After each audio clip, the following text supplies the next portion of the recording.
2022. Let's go fast forward. It will be 1st of January 2022. Exactly after 16 days. We have organized 66 events during the last 9 months, and today is our 67th event, which is the last mega event of the year 2021. Our next event will be happening in the next year 2022. So I wish each one of you a very happy new year 2022 and Merry Christmas as well. You can also wish sisters and brothers sitting next to you, because you will be meeting them in the next year 2022 only. Now let's start the event formally. Our speakers of the day, Mr. Vijay Shekhar Sharma, founder and CEO, ATM. Miss Samantha Ilabi, Legal Director, Clyde & Co. Mr. Dino Wilkinson, Partner, Clyde & Co. Chairman C.A. Sundar Nurani, Vice Chairman C. Anurag Chaturvedi, Galaxy of Past Chairman, my colleagues in the Managing Committee and respected members of the chapter. A very good evening and namaskar to all of you. I, C.A. Harikishan Ramkawat, Secretary of the ICI Dubai chapter, warmly welcome to all of you to our seminar on India towards digital economy and recent updates in the UAE legal framework, labor law and national data protection law. Ladies and gentlemen, we are thankful to Mr. Vijay Shekhar Sharma, Ms. Samantha Ilabi and Mr. Dino Wilkinson for taking out the time out of their busy schedule to address our members. Can we have a big round of applause for them? Ladies and gentlemen, there are various analysts, economists across the world who are skeptical about India achieving the target of $5 trillion economy by 2025. To go from $2.7 trillion to $5 trillion, Indian economy has to grow at 9% consecutively over the next 5 years. You will be wondering why I am talking about Indian economy. In fact, India has untapped opportunities in manufacturing, engineering and digitalization, which play a key vital role in country's vision of $1 trillion digital economy in the next 5 years. This is what Union Minister of State for Electronics and IT, Mr. Rajiv Chandrasekhar said 1 month ago.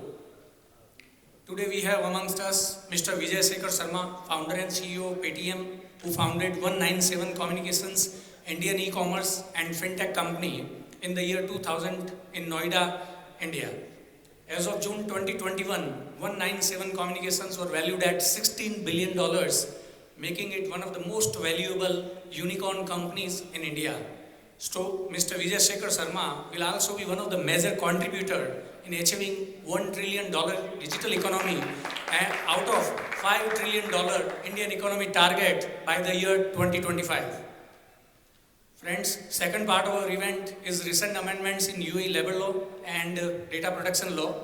On Monday, Ministry of Human Resources and Amenitization announced general regulations to unify the working systems of the public and private sectors and establish an integrated, efficient and sustainable labor market that grants equal rights to all employees across the country.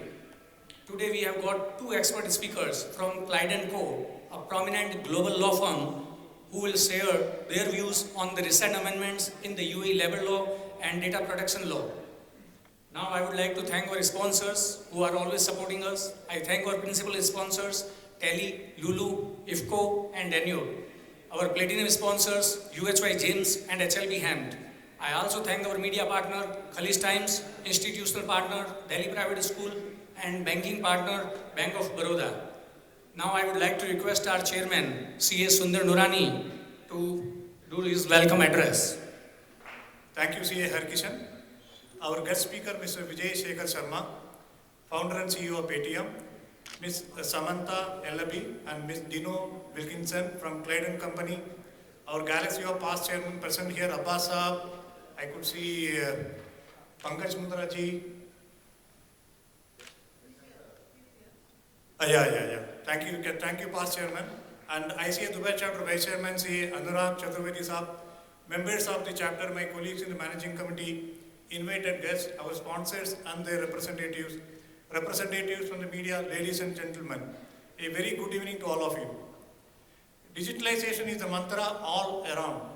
Dubai is the first government in the world to go paperless. And today, it is indeed a great privilege for us as we have Sharmaji with us, who is going to talk about the great digital transformation happening in India. When I hear about Paytm, one picture and one video flash into my mind. The photo is that of a street vendor with Paytm QR code, stickers stuck to his food cart, and the video is that of a bull fully dressed up for celebration with the Paytm QR code stuck on his forehead, and a man scanning the code on his phone to make the digital payment. This is the depth of digital payment solution in India. We, the chartered accountants, look for audit evidence.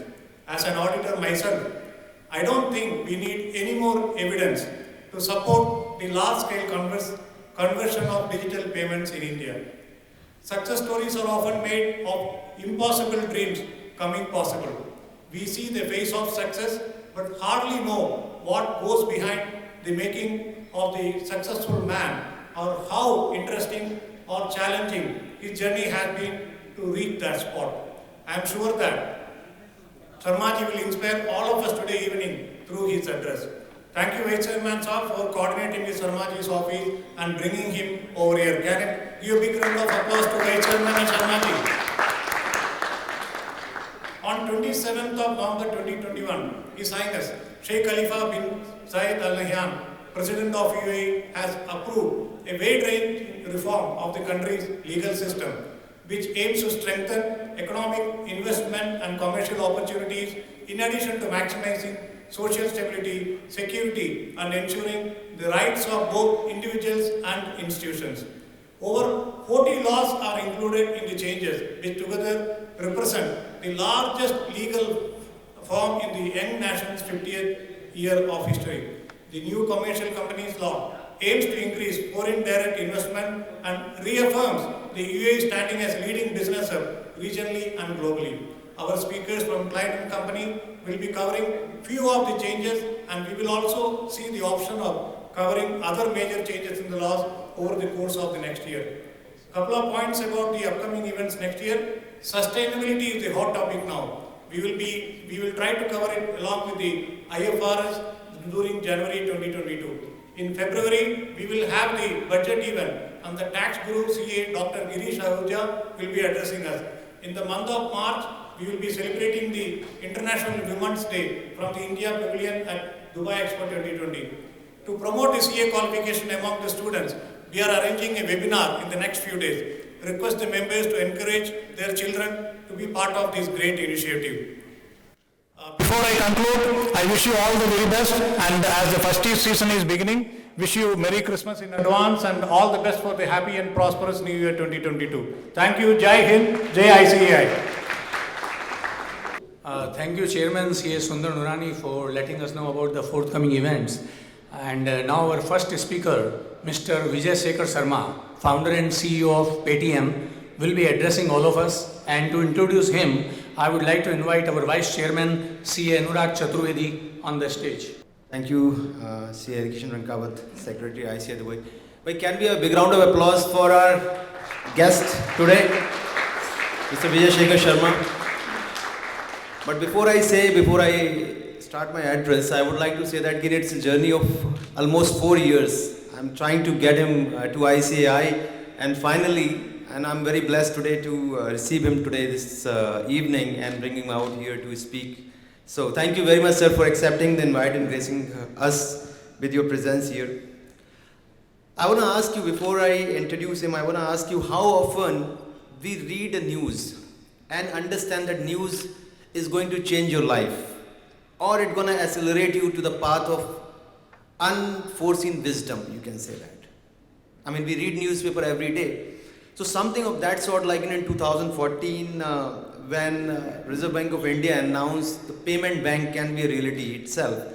And that time, our guest today, Mr. Vijay Shekhar Sharma, he thought that he going to be launching the first payment bank in India. And today I think he made that entire reality, you know. So can be a big round of applause for creating that kind of things. Another thing that I want to talk before I introduce is that we often listen and read so many slogans, right? कभी कोई बात होती है तो sometime हम कहते हैं you know कि गिरते हैं सहसवारी मैदाने जंग में वो तिल क्या गिरेंगे जो घुटनों के बल चले, or something like that, you know, inspiring, which is very very inspiring. Yeah. Quality in everything we do, or you know, people can change your life and instinct can change your life. Something of that sort. If you go today in Paytm, you get to see something, a very small slogan. It says, "Go big or go home." Can you imagine that? Go big or go home. The kind of enthusiasm, kind of energy that this kind of slogan built in within the people who is working and who see the promoter, shareholder, chairman and the board running on that direction and making that thing. So while I was just coming on the way and we having a discussion, he mentioned one very important thing which I want to share with all of you, is that life is to enjoy, right? Life is to enjoy, and you will earn, grow, achieve success, whatever you wanted to do, if you do what you enjoy. So in total, in nutshell, what he wanted to say to me in that very small phrase, he says, look, I am successful today because I do what I enjoy. So this is what his entire mantra. So I'm very delighted to have host him here. Mr. Vijay is the chairman and CEO of 197 Communication and its consumer brand Paytm. As we all know that this doesn't need an introduction. He played a critical role in developing the mobile payments and commerce ecosystem in India. His goal is to build India's biggest payment, commerce and financial services conglomerate and India's first $100 billion company. I'm sure this is going to be reality. A strong believer in emerging technologies, Vijay founded Paytm in August 2010 and continues to oversee the company's key strategic effort and including the engineering, design and the marketing. So he himself is a brand, and he also launched the Paytm Payments Bank. He's featured in Times Magazine as most 100 influential people. He's also the GQ Man of the Year and Entrepreneur of the Year at ET Award. So I don't want to stand between you and Mr. Vijay. Without a further ado, I would like to invite Mr. Vijay on the stage. Chairman, can you please escort him? Give a big round of applause to welcome you, please.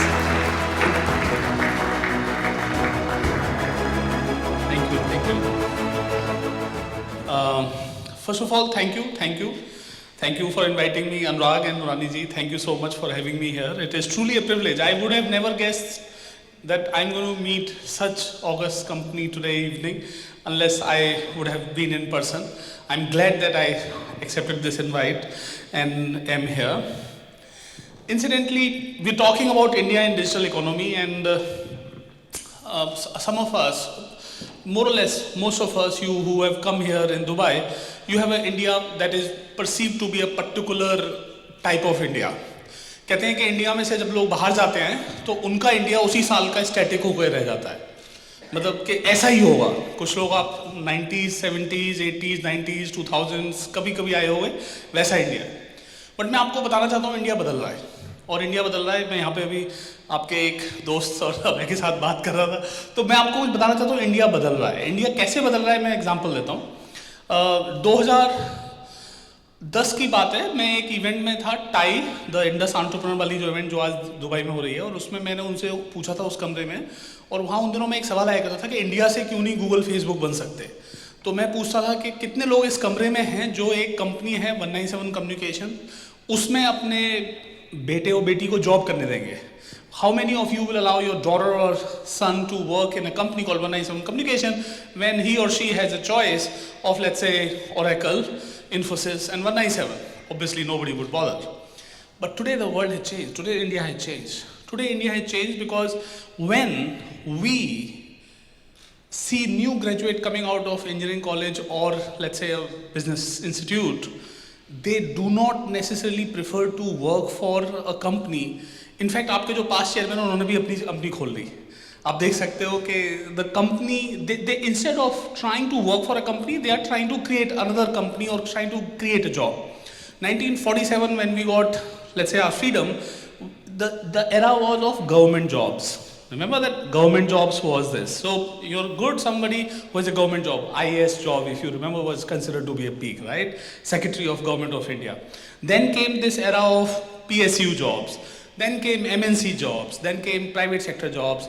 And all this changed in 2010s. And that is time when these new age companies, whom we can call startup, digital, whatever the word that we want to use, these companies came. And these companies decided that these companies and entrepreneurs, my fellow teammates or fellow entrepreneurs, decided that we will not accept a benchmark of success of our education to go immigrate to US.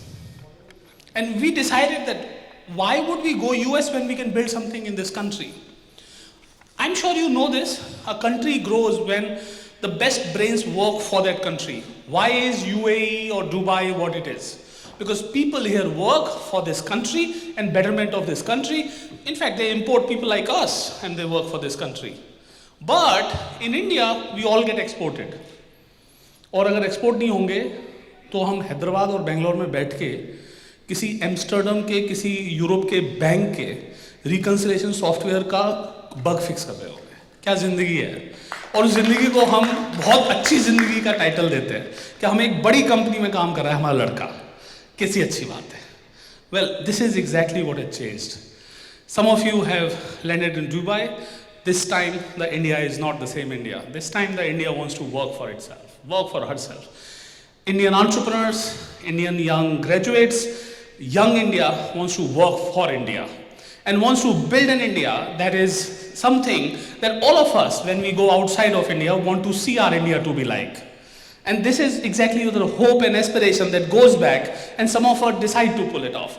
I mean it sincerely. I mean it sincerely. कितने लोग होंगे जो कि आप तो tax की दुनिया के हो, तो आपको तो ये पता होगा ईज ऑफ डूइंग बिजनेस का मतलब क्या होता है, क्योंकि नॉर्मल व्यक्ति को नहीं मालूम होता. जिनके माता पिता टीचर और नॉर्मल जॉब उसमें होते हैं, उनको ईज ऑफ डूइंग बिजनेस नहीं पता होता. उनको पता होता है कितनी सैलरी मिल रही है, अप्रेजल मिला है, लेकिन आपको ईज ऑफ डूइंग बिजनेस का मतलब समझ में आता है. देखिए, Bharat ease of doing business में बेहतर हो रहा है, परफेक्ट तो नहीं है. और जो आदमी को चॉइस हो वो चॉइस छोड़ के उस जगह पे मेहनत करे और ईज ऑफ डूइंग बिजनेस को सही करे. ये बिल्कुल वही वाली बात है कि हम झाड़ू उठा के ना झाड़ू लगाते हैं, अपने घर को पूरा साफ करते हैं. We work hard in India now, harder than ever, to create an economy that would be on its way to the dream that we all dream of, a $5 trillion economy, as our friend just a few minutes back said. And that is possible because we all believe that we can build and own our destiny ourselves. And that happens because, very simply, we are not accepting what has been told to us. Not because what has been told to us is wrong, not because what has been told to us was, let's say, something archaic, but because we've seen the world is now flat, we have access to information and access to knowledge that we, who used to get benchmarked by a sort of social morale, if you will, or a limitation of a family. For example, भैया बम्बई मत जाइयो क्योंकि हमारे यहाँ ना कोई लड़का वहाँ तक गया ना, पता नहीं तुम्हारे साथ क्या होगा. You know, I am sure some of you who would have come to Dubai would have face this. पता नहीं कहाँ जाने की बात कर रहा है ये लड़का, हमने तो बोला इसको यहीं पे काम कर लो, क्या कमी है. आपने देखा, आपने अपनी फैमिली की लाइफ चेंज करी, कितने लोगों की लाइफ चेंज करी आपने, उसके बाद आपने 10 लोगों को बताया कि यहाँ पे आओ. करेक्ट. ये जो चेंज आता है ना, some of us decide that this change will be our destiny. And I want to tell you one thing. Today India is deciding that I will not accept a destiny that is written by somebody else, but I will write my own destiny, and that is the India of today, my friend. And that is the India. And the best part is, we as Indians have never got an access to a risk capital. कितने family होंगे, including the rich family I'm counting, I mean people who have enough money, जो अपने बेटे बेटियों को 100 करोड़ रुपए साल के खर्च करने को दे देंगे कि थोड़ा ट्राई करो लड़का. मैं थोड़ा हिंदी में बोल रहा हूँ तो आपको समझ में आ रहा होगा मैं क्या कह रहा हूँ. चलो भैया इसको ना 100 करोड़ रुपए दे दो, देखो क्या करके दिखाएगा लड़का. भाई हमारा $10 मिलियन तो ऐसे उठा लेता है. जमाना बदल गया है भाई. आप इंडिया को इंडिया में समझता, हम आगे चढ़ जाएंगे यहाँ पे थोड़े दिनों में. अगर यही होता रहा तो मैं ये समझाना चाहता हूँ. I really want to tell you one thing, that Indians who did not have access to the capital have one of the best capital in the world accessible to us. And the best part I want to tell you is that I'm so proud of being in this country right now that I cannot tell you that I graduated in 1998. That was a time when, what was the best thing that you could have guessed? 1998, hint, year 2000 आने वाला है. बस अब H1B लगाओ, truck की तरह भर के जाओ और वहाँ पे लैंड कर जाओ और फिर अपने प्रेशर कुकर में राजमा चावल बनाओ. यही ज़िंदगी को एक्सपेक्टेशन करी जाती थी इंजीनियरिंग कॉलेज के लड़कों से. और मेरी आंखों में आंसू आते थे कि ये कैसे हो, ये तो कैसे हो सकता है. और मैं ये बताना चाहता हूँ कि as stroke of luck would have had it, I was not one of those who decided or let it happen like this. मैं अपनी मम्मी से बोल रहा था, एक कंपनी थी planet Asia, Pradeep Kar, some of you may know planet Asia Microland, क्योंकि वो पुरानी कंपनी है. उन्होंने एक अखबार में, उन्होंने बिजनेस टुडे में एक ऐड निकाला, इंडियाज फर्स्ट इंटरनेट कंपनी. अपना भाई यहाँ बोल रहा है कि इंडियाज फर्स्ट क्रिप्टो कंपनी और so on, tens of things can say. तो मैंने अपनी मम्मी को दिखाया, मम्मी मैं ना ये बनना चाहता हूँ. आप बिलीव नहीं करेंगे, I am from Aligarh, so that we can understand the reference point of lifestyle. My father, school teacher. My mother, housewife. 2 elder sisters, me and then a younger brother. Classic, al classico. Well, जब मैंने उनको बोला कि मैं ये बनना चाहता हूँ, तो मेरे फादर, जिनसे कि नॉर्मली क्या होता है हमारी फैमिली में, फादर और सन के बीच में बात नहीं होती है, वो मम्मी के थ्रू होती है कि कैसे आप बात करें. तो मैंने बोला पापा से, उन्होंने कहा बिल्कुल सही बात नहीं है, तुम्हें नौकरी ले लेनी चाहिए.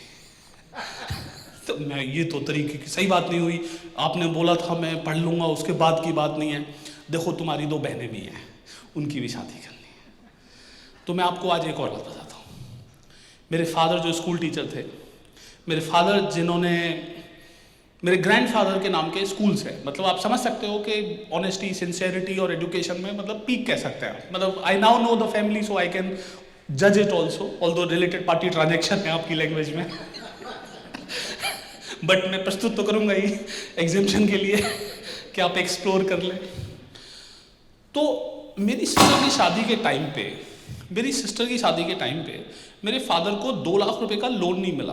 This I am talking 90s.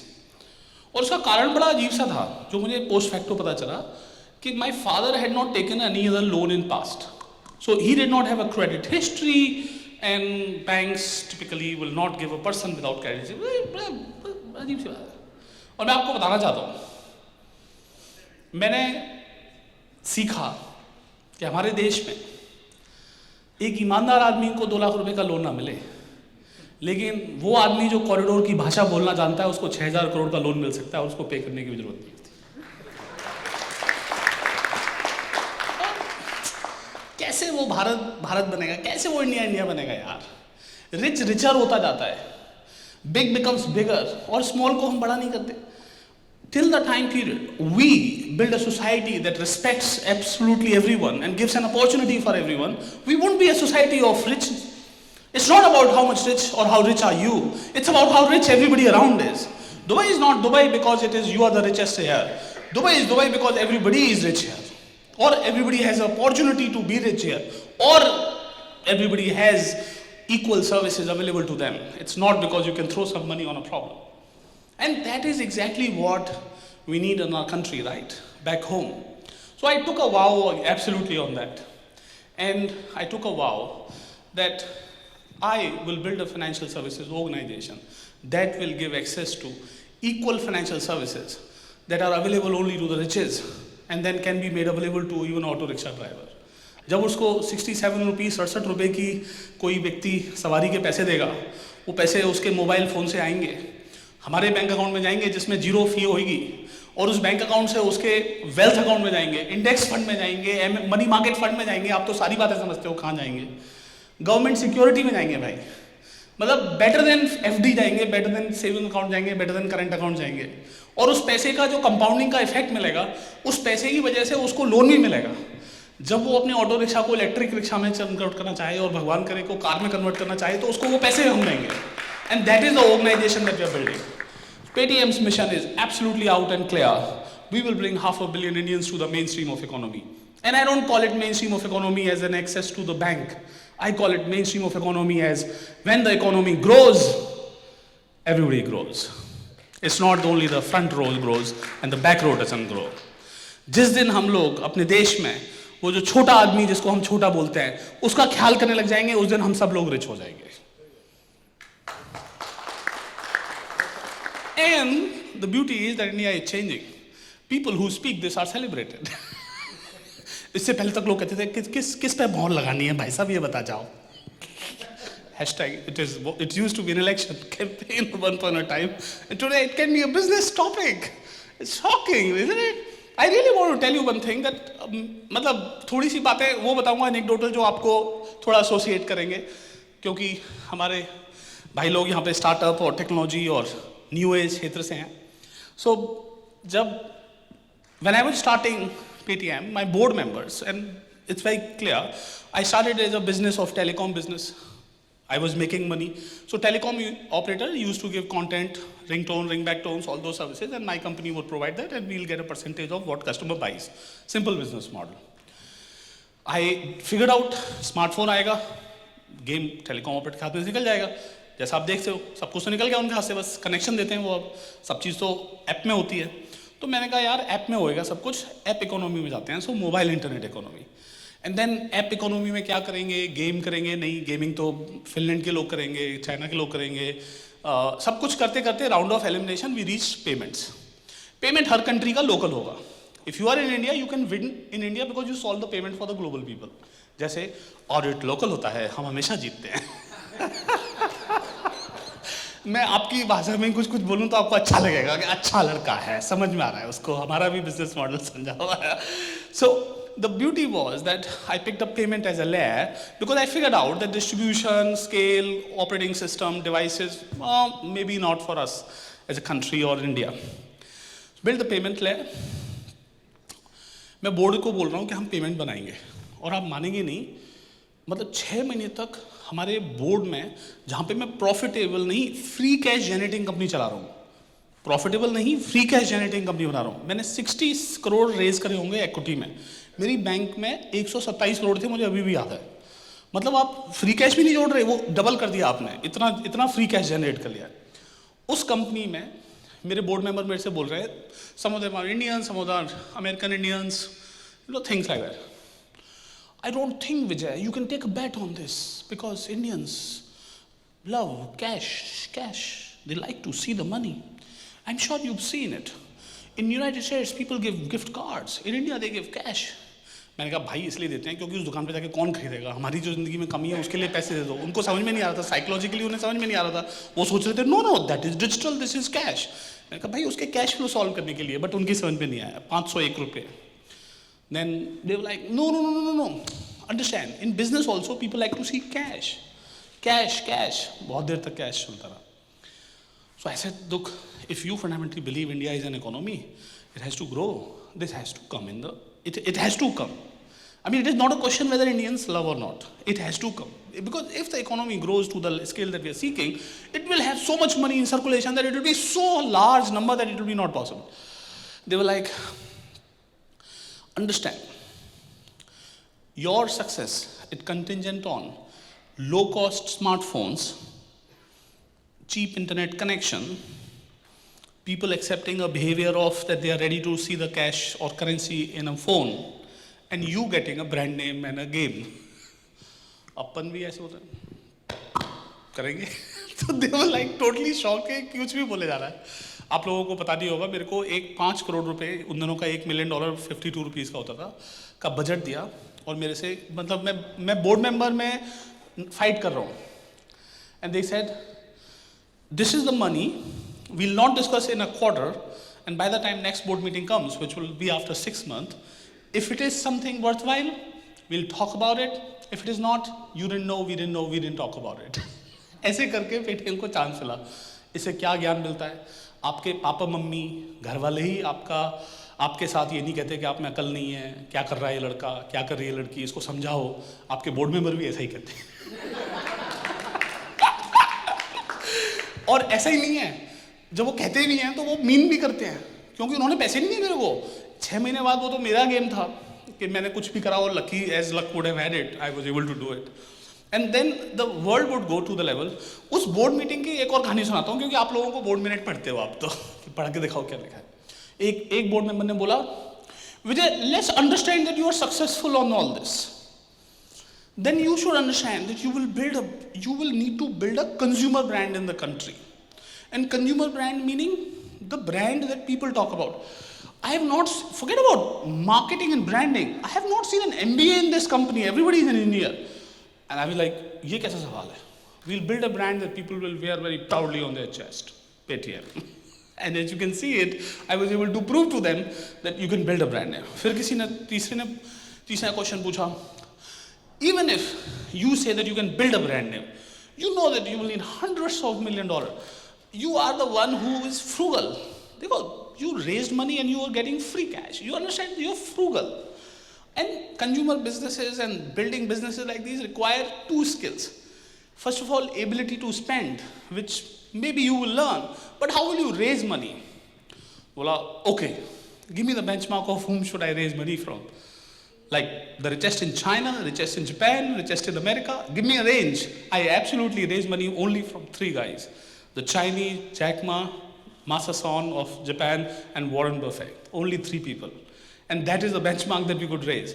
आप कह रहे होगे यार तुम बहुत लकी बास्टर्ड हो, मतलब इंग्लिश वर्ड बास्टर्ड लगा रहे हो, you are very lucky guy.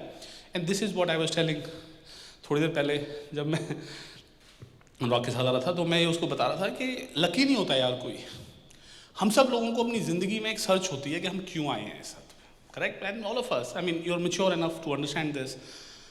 All of us seek what is seeking us or what we are seeking, what is our soul seeking. And then one day we hit that. And when we hit our life's purpose, everything disappears. No restrictions become a restriction. No limitation remain a limitation. And no resource becomes less. Everything is a blessing after that. I belong to the club who found my life's purpose, and now nobody can swing me from that. I say that my superpower is that you can't greed me. You can't give me more money to buy me out, because I just don't know what else I will do if you give me a lot of money also. And I do not know what will I do if I do not do what I do. In other words, when your purpose hits your life's action, that is the time when you get this huge energy that we were talking on the car on the way to here. And then this is the time when your life's real incarnation happens. Ladies and gentlemen, to your sons and daughters and to yourselves, I really want them to discover, why are you here? Why are you here? Why as a person? Why as a human? Why as a act of yours? What will define your life? Once you discover that, it becomes totally different life than before. Yes, I agree. इसको बोलने से पहले आपको Maslow's hierarchy की तरह से you have to clean up your food and water, shelter, all those necessities. But I really believe that each of you are beyond that, and is the reason that I'm saying.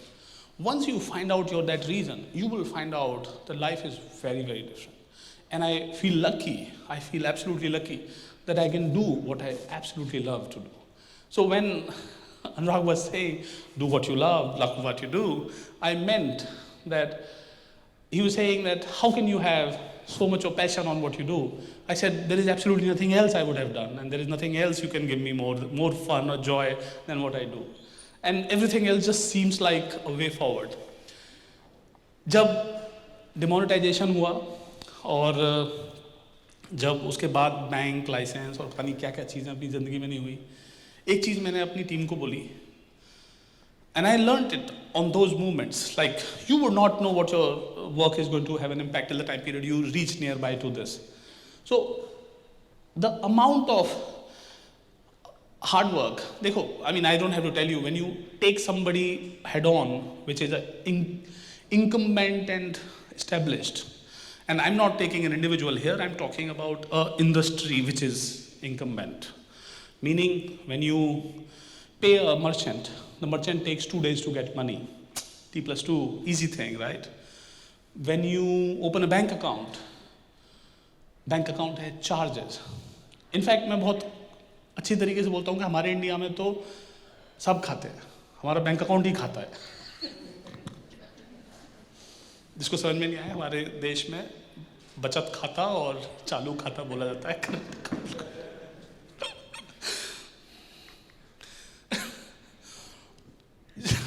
अजीब सी बात है, लेकिन क्या करोगे, हिंदी में ही लिखा जाता है कि हमारा बैंक अकाउंट भी करता है। तो an industry that is built on blocking money access to you, देख रहे हो? जो आदमी खूब सारे पैसे दे सकता है बैंक अकाउंट को चलाने के, उसको फ्री में दे देते हैं। जो आदमी नहीं दे सकता उससे पैसे ले लेते हैं। काउंटर इंट्यूटिव नहीं लग रहा सुनने में? ये क्या चक्कर है यार? और हम लोग उनको तो पैसे नहीं देने देते। It's funny, some of you know this and many of your families would be there. दूध वाला, सब्जी वाला, अखबार वाला, उनको हम कल आना, आज साहब घर पे नहीं है, अगले हफ्ते आना। आप क्या कर रहे हो? आप उसका कैश फ्लो खा रहे हो यार। एक एक हफ्ते तक का उससे क्रेडिट ले रहे हो, एक एक महीने का क्रेडिट ले रहे हो। Unknowingly all of us create problem and trouble in the common man's life. Unexpectedly उसकी कॉस्ट ऑफ फंड और कॉस्ट ऑफ कैपिटल, जो आप दिमाग लगा लगा के रिसर्च कर करके लॉस लेस करना चाहते हो अपने बड़े बिजनेस के लिए, is so huge, he doesn't even have capital access. Maybe you know it और not, a common person who does not have any asset to pledge or any ability to claim that he can get a credit, in India gets a credit for 1 rupee a day for 100 rupees. 1 रुपये दिन का मिलता है सब्जी वाले को loan, 1000 रुपये पे 10 रुपये देने पड़ते हैं उसे शाम को। I am serious. और वो 1000 रुपये ढूंढ रहा होता है कि कौन देगा। इतना रिस्की होता है जिसकी वजह से उसे मिलता नहीं है। और अननोइंगली, मैं तो नहीं मानता कि कोई नोइंगली उनसे क्रेडिट लेगा जब उन्हें समझ में आ रहा हो, अननोइंगली हम रिक्शे वाले से बोलेंगे भैया 50 रुपये नहीं देंगे, 40 देंगे, और होटल में जब पार्किंग में आएंगे तो 50 रुपये उसको टिप में दे देंगे। Not wrong to give 50 rupees tip, but why? And that is what is something surprising as a structure in our social structure that has come. We have institutions that do not support them. We have common social folklore which does not support them. We have common people, unexpectedly we are victimizing them. And no, I repeat it once again, I'm not leftist rightist, I'm a complete capitalist, and I'm trying to say this, that if we believe in capitalism, then giving access to capital to those hardworking people will give more yield on the money than the risk that you have when you give it to the person who has lot of excess. Mathematics clear? If I have lot of excess, मैं कहूँ यार फर्क नहीं पड़ता, इसको ना उड़ा दो, इसको इधर निकाल दो, इसको इधर निकाल दो। जिस आदमी को पैसे नहीं मिलेंगे उसकी इज्जत तो ज़्यादा करेगा ना। क्लियर है? NPAs are lesser on a small ticket size than a higher ticket size. मैं IPO करने गया, मेरे इन्वेस्टर्स, पब्लिक मार्केट इन्वेस्टर्स आए, वो एक सवाल रेज करते हैं, आपका क्रेडिट तो बढ़ रहा है लेकिन आपके क्रेडिट का टिकट साइज 4000 रुपया है। तो मैंने पूछा इसमें सवाल कहाँ है? तो फैक्ट है। नहीं ये तो प्रॉब्लम है ना। तो मैं फिर किसी से बोल गया यार, मैंने कहा प्रॉब्लम बस यही है कि आप एज ए एनालिस्ट भी ना इसको ख़राब बोलते हो। अगर आप इसको हीरो बना देते ना तो सारा कोई फाइनेंशियल इंस्टीट्यूशन भी इनका ख्याल रख लेता और कहता यार 4 और 5000 वाले लोन हम देते, क्योंकि हम नहीं दे रहे इसकी वजह से तो कोई और आदमी दे रहा है। And once you start giving these 5000, 50,000, 5 lakh rupee loans as an opportunity to people, the world will change, this country will change. I really mean it. मैं आपको एक नंबर बोलता हूँ इस टेबल पे, आप सरप्राइज ना हो जाओ तो बताना। इंडिया में 1.25 बिलियन लोग हैं, गिव और टेक 400-500 मिलियन को तो हम बात ही नहीं करते, क्योंकि वो ग्रांट और गवर्नमेंट की और किसी ना किसी के दे वर्क ऑन और they live life on support system if you will, right? Let's take 600-800 million target audience, ठीक है? 400 मिलियन आउट। किसी पूरे अमेरिका की पॉपुलेशन 370 है अमेरिका की, और जापान की 150। We are cutting 400 out of the about 800 billion people. How many people would have a legitimate loan? Legitimate loan का मतलब होता है the loan that is recorded as a loan in financial system of this country called RBI का CIBIL score. You know what I'm saying? Financial institution gives a loan, has an obligation to submit. दोस्तों ने loan दिया, कोई record नहीं है।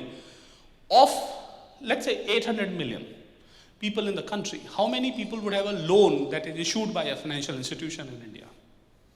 Give me a number. Less than 10%. Boss 91 million है, 100 million भी नहीं है। It's not even 100 million. Can you believe?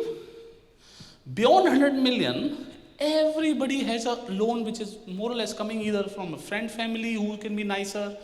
मैंने 2 रुपए का लोन लिया है, मैंने, Vijay Shekhar Sharma took 24% rate of interest loan for this company which, surprisingly, my customer did not pay in time, became such a nightmare for me to pay even interest, that of this company that we are talking about today, sold 40% of company for that 8.5 lakh rupees. 40% 197 communication का मैंने 8.5 लाख रुपए में बेचा था, और वो पैसे उसने दिए नहीं थे क्योंकि उसे नहीं मालूम था कि मैं किसको दूंगा, क्या कंपनियां करूंगा। उसने कंपनी में डाले, फिर मैंने वो साइकिल चलाई, और फिर मैं कहा ये पैसे निकलेंगे, उससे मैंने पे करा, पहले इंटरेस्ट फिर कैपिटल। मैं ये बताना चाहता हूँ, और आप लोगों के हाथ में वो पावर है। You have the power. You've seen the world. You sitting here, you know what this country is, you know what the global systems are. Why would you not commit to our country, man? Why would you not bring more prosperity to our country and yourself and your lives and your families and everybody who's out there? And you will bring it by telling them, suggesting them, and giving them access to the formal financial systems. I understand one or other organization doesn't do it. Regulators continue to pursue them to do it. We continue to try it. But I can tell you, the new age of business in the country, in your country, is now changing. Paytm opens a bank account which is zero balance. I'm very proud to tell you, in 4 years of operations, we opened 64 million bank account. Last year, 37 billion US came in our bank. 4 years, 64 million bank account, 37 billion incoming, and we do obviously 100 billion plus of payments and so on. All this is possible if only you believe and take a bet on this. And I want to tell you, this is what the India has changed. There is now a bank account, वो खाता नहीं है, but saving करता है, और bank account के साथ linked fixed deposit, उसको zero price पे FD देता है. It's the largest company there again, and we will go in many more countries forward. And I don't say it as a business model for one company, I call it a business model of New India. New India is vibrant, brave, and has expectation and ambition that was never seen before. And the best part I can tell you is that New India brings a lot of hope to common people like us. New India is also not entitlement centric. When you have everything, there is a time entitlement comes. When you don't have anything, then the open economy you like. I'm sure यहाँ पे भी ऐसे हुआ होगा, जो पुराने लोग हैं उन्होंने कहा होगा नए लड़के नहीं आने चाहिए और नए लड़के ने कहा होगा ओपन होना चाहिए. लेकिन मैं आपको ये बताना चाहता हूँ that for good of what system is, it will be only good when you bring the new, and the old, which is not necessarily the bad, gives a way to the new energy and opportunity. Because the common good doesn't happen good till the time period new energy is infused in the purpose. I'm very impressed. I'm very, very impressed. I mean, not because that I know Anurag, but by seeing the young and youth in this room, that this is something that you guys are going to own Dubai's tax and economy of chartered accountancy, I can tell you this. You guys would own, hands down. Your brain works faster than those people. They can speak something that you understand very fast. But after that, what happens is you know it already. Well, I can tell you that your energies of, your abilities of what you've learned and how complex you handle. I mean, even the more beauty is the complexity that you can handle. You handle the complexities of billion country, different rules, regulation, compliances. This is a cakewalk for you. I wish you huge success. I do not wish you just success. I wish you dominance. Like clean-cut dominance that you account for, this country is accounting. That is how you account for, and that is how you should be. Thank you once again for having me here. Sir.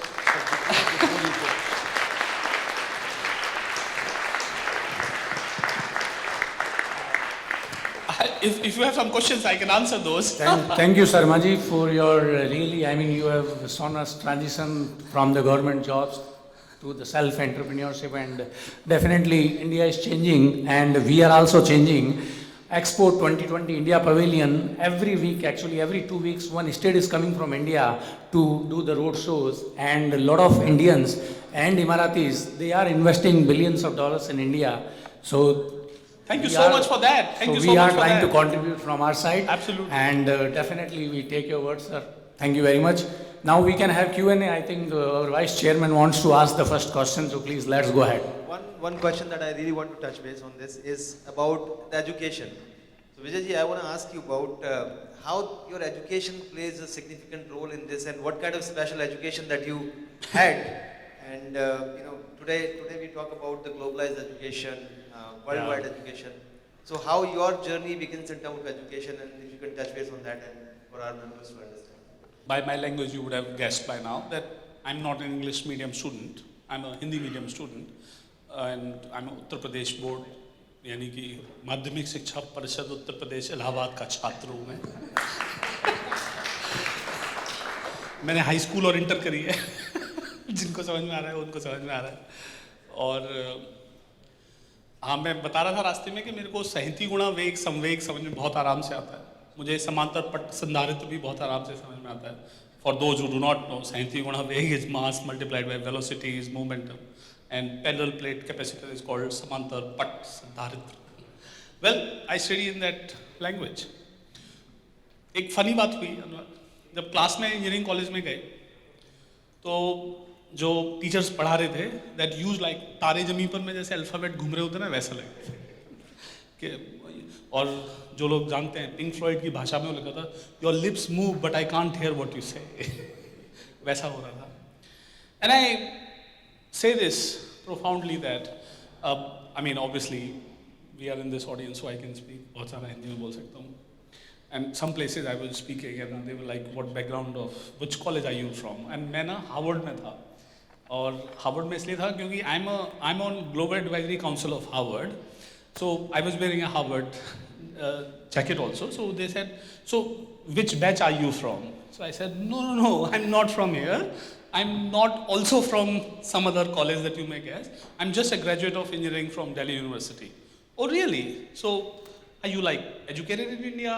I said, not just in India, but in a language called Hindi, which is a native language. This lady says, I can't guess that you are not native in this language, like English, you are not native. And I said, wow, this is a compliment, I'll take that.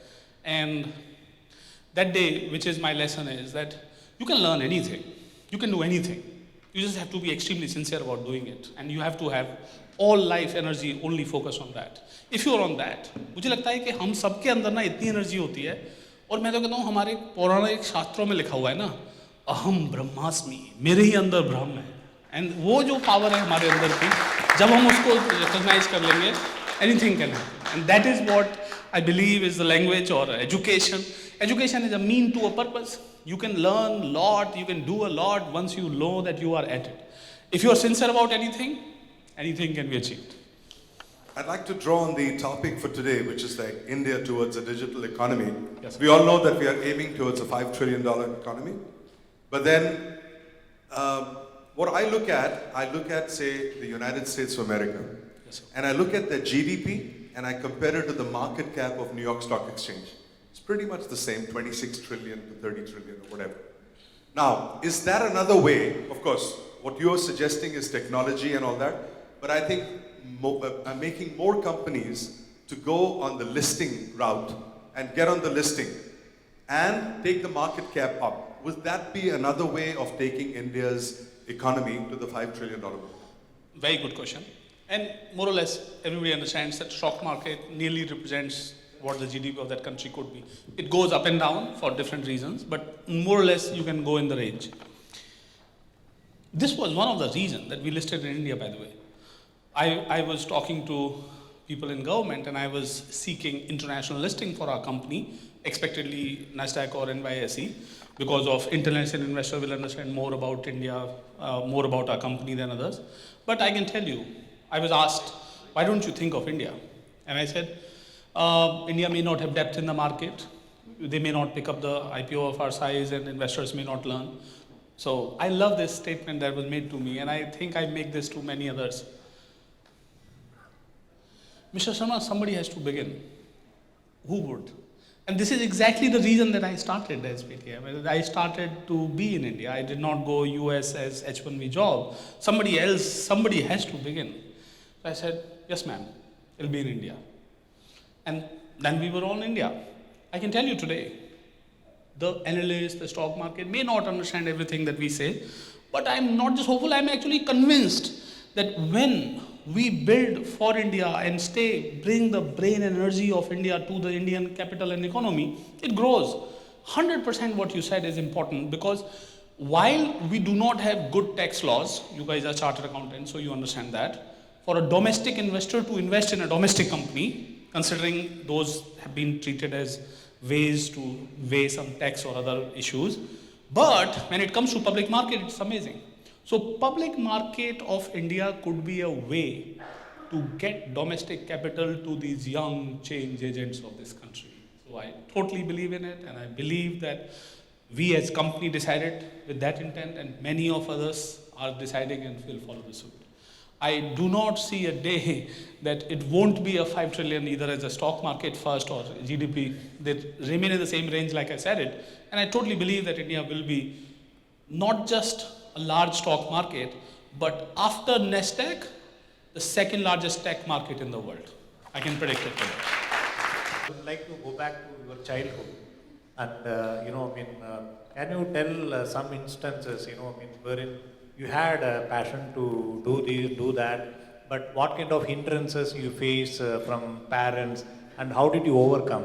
This is one question. Second one is, what is your advice to all of us to encourage our children to think outside the box and, to pursue their passion? So these are the two questions. Thank you. Thank you. Well, I can only say when you are born in a family whose my grandfather Ved, and he did so many things for his community that there are government colleges in his name, like I said a few minutes back. My father teacher, so from there to deciding to do a business, I was a black sheep. I was a black sheep who was not supposedly even doing a business. वैसे भी business ना गोयल अग्रवाल और गर्ग लोगों के अच्छे होते हैं, शर्मा का बिजनेस में क्या काम ये तो मतलब बहुत ही क्लियर है।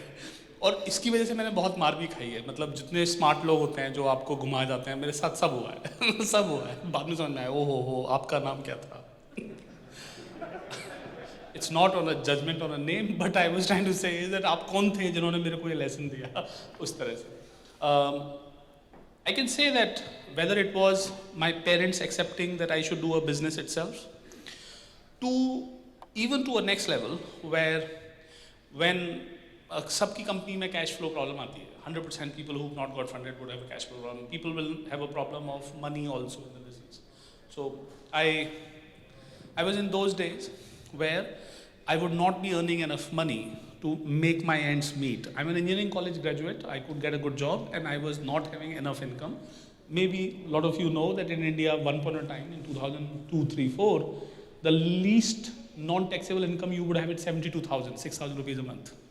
So I just want to tell you on the table, for 6 years my tax return is 72,000 because I actually didn't earn. मैं दिन में कहीं जाके एक दिन में एक लेक्चर देके 5,000 रुपये किसी दिन मिल गए, किसी का कुछ काम करके मोडेम सही चला के इंटरनेट चला के 1,000 रुपये मिल गए, कहीं किसी की वेबसाइट बना दी उससे 2,000 रुपये मिल गए, ऐसे मैंने बहुत लाइफ जी। In fact I want to share that there was a time in my life जब मेरे को एक लार्ज टेलीकॉम ऑपरेटर ने बिजनेस दिया, तो मैं उनसे मिलने जब वो मीटिंग देते थे तो मैं पहले ही चला जाता था। क्यों? क्योंकि उनके ऑफिस में एसी था तो मैं पीछे ऐसे खड़ा रहता था एसी के, क्योंकि अपने पास तो एसी भी नहीं था, हवा भी नहीं आती थी, गर्मी दिल्ली में गर्मी होती थी। Having 2 cups of tea was the biggest luxury of my life for many years, many years.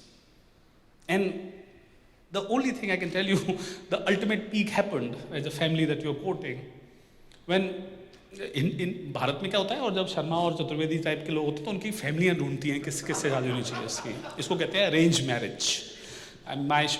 My guess is that you may be still having it in Dubai or maybe not. I am not going to judge or guess, but India में arrange marriage तो बहुत funny होता था। लोग पूछते थे बेटा कितना कमा लेते हो, क्योंकि पापा ने तो कुछ बोल के दिया होगा, इंजीनियर है, कुछ वाइल्ड गैस लग के गया होगा।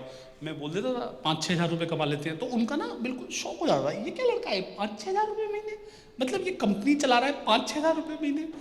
एक तो फैमिली देखने आई, उन्होंने तो मेरी बैलेंस शीट ही मांग ली कि क्या प्रॉब्लम है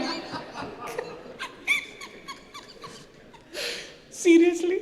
और मैं सर ये पीछे आपके पापा ने भेजे हैं, उन्होंने कहा बैलेंस शीट दिखा दे, मैं दिखा दूं सर को?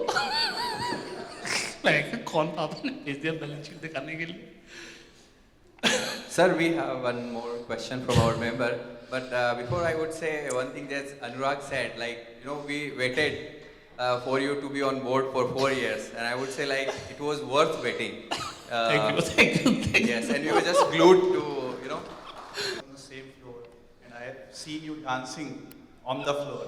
You are the coolest CEO I have ever seen. Thank you. Right. So related party transaction फिर से इस पे थोड़ा एक ओपिनियन लिया जाए. yeah. So I have a question here. Right. So we are in India Paytm. You say we are in Japan PayPay. So Dubai is also expat country where we have 40% Indian, and this country still don't have that strong ecosystem of payment. Yeah. Like instant payment, right? When I came here 2 years back, then I was asking someone, "यार वो direct pay होगा क्या QR से? I don't have card or something like that." So do you have any plan for something like that when there is no such ecosystem? Correct. And Paytm such a strong brand. Correct. Right. So I'll tell you what. One thing, real-time payment from your side to the merchant and merchant's bank account settled same day. Right? I can tell you this, we are leading with the change. We will definitely have it, not just in Middle East, but also in probably some other countries. But as they say, 1 mile at a time. So there is a lot to be done back home, considering that now we are going to do insurance, now we are doing credit as we speak, and then we have already planned for insurance there. So somewhere it's a bandwidth crunch, my friend. Otherwise, if we was doing only payments, then we would have by now landed. And we as company, now that we have listed, we have a plan to add to our bandwidth at order of magnitude, and hopefully not just Dubai but whole Middle East, we should be able to do it. I wish we do it because exactly the same reason that you're quoting, and there is a cross-border India affinity, understanding, so many things. The only trouble I can say is that it's a bandwidth limitation. Thank you so much. Thank you. I look forward to do it. Vijayji, all of you inspired us to start startups and maybe build unicorns. Just taking this, what you just shared, that almost India received $80 billion of remittances, almost $14 billion goes from UAE. So from NRIs, with this $80 billion coming to Oh, India. cheers to everybody who's sending money to India, by the way, from this country and these states. Because आपको अगर आप, as you know, $80 billion of remittances, what is the FDI of India? Less than $80 billion, $60 billion.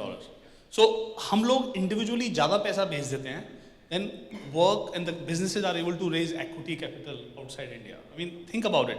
So this is exactly the power of India's incoming money is, and this kind of forex reserves or the money that comes is unique to India and probably to China, as we all know that we own the world mix of trust together.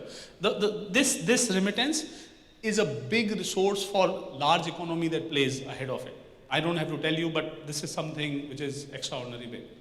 So how are your views on, especially on interoperability, which is the hot subject of the 100%. payment industry? Correct. How you think as a PHA will be coming up with playing with this interoperability when you have Thoots and TheraPays coming and connecting with this, bring this remittance towards where a labor from Dubai transferring and it get credit to the Paytm accounts of his mom. So आपने जो बोला, what you said is not a problem of a one dot or other dot. This is exactly when you launch, you go against a whole system. I mean, I don't have to tell you, if you send an email or a message, how many seconds does it take? And instruction is nothing but that many seconds. Except that incumbent systems have been built. There is a value in those, there are reasons that have been built, so no reason or justification on why they were built like this. But in 2021, we should say it कि बेटा पैसे भेज दिए, हाँ भेज दिए आने वाले होंगे. I mean, that is the time that we should have finished it, right? And if it is instant, then it is so costly. मैं आपको एक बात बोलता हूँ. I met Larry Frank, some of you know, BlackRock CEO. तो उन्होंने मेरे को और भी एक interesting बात बोली. He told me this problem in the context of totally something else, and let's think of it. He runs pension fund of Italy. So General Public Pension Fund, General Municipal Pension Fund or Italy is managed by BlackRock. Can you believe how do they transfer and what is the cost of when a redemption request comes? They do Western Union money transfer to Italian citizens from Italy and it is 5% cost. Can you believe it? I can tell you one thing, some of us Indians, maybe us, will solve it for good for at least between the two countries that we are talking about, and then that will be the benchmark for everybody else to take.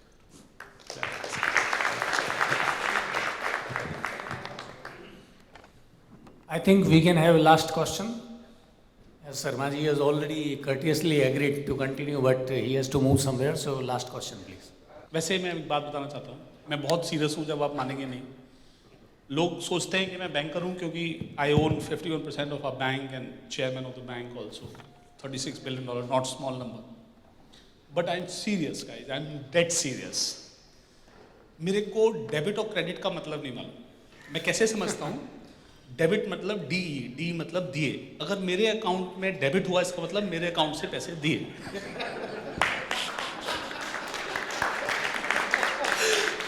मुझे बिल्कुल समझ नहीं आ रहा.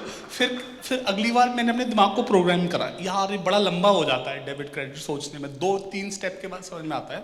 तो normal क्या होता है कि हम सब लोग क्रेडिट चाहते हैं, तो क्रेडिट हुआ मतलब मिल गए.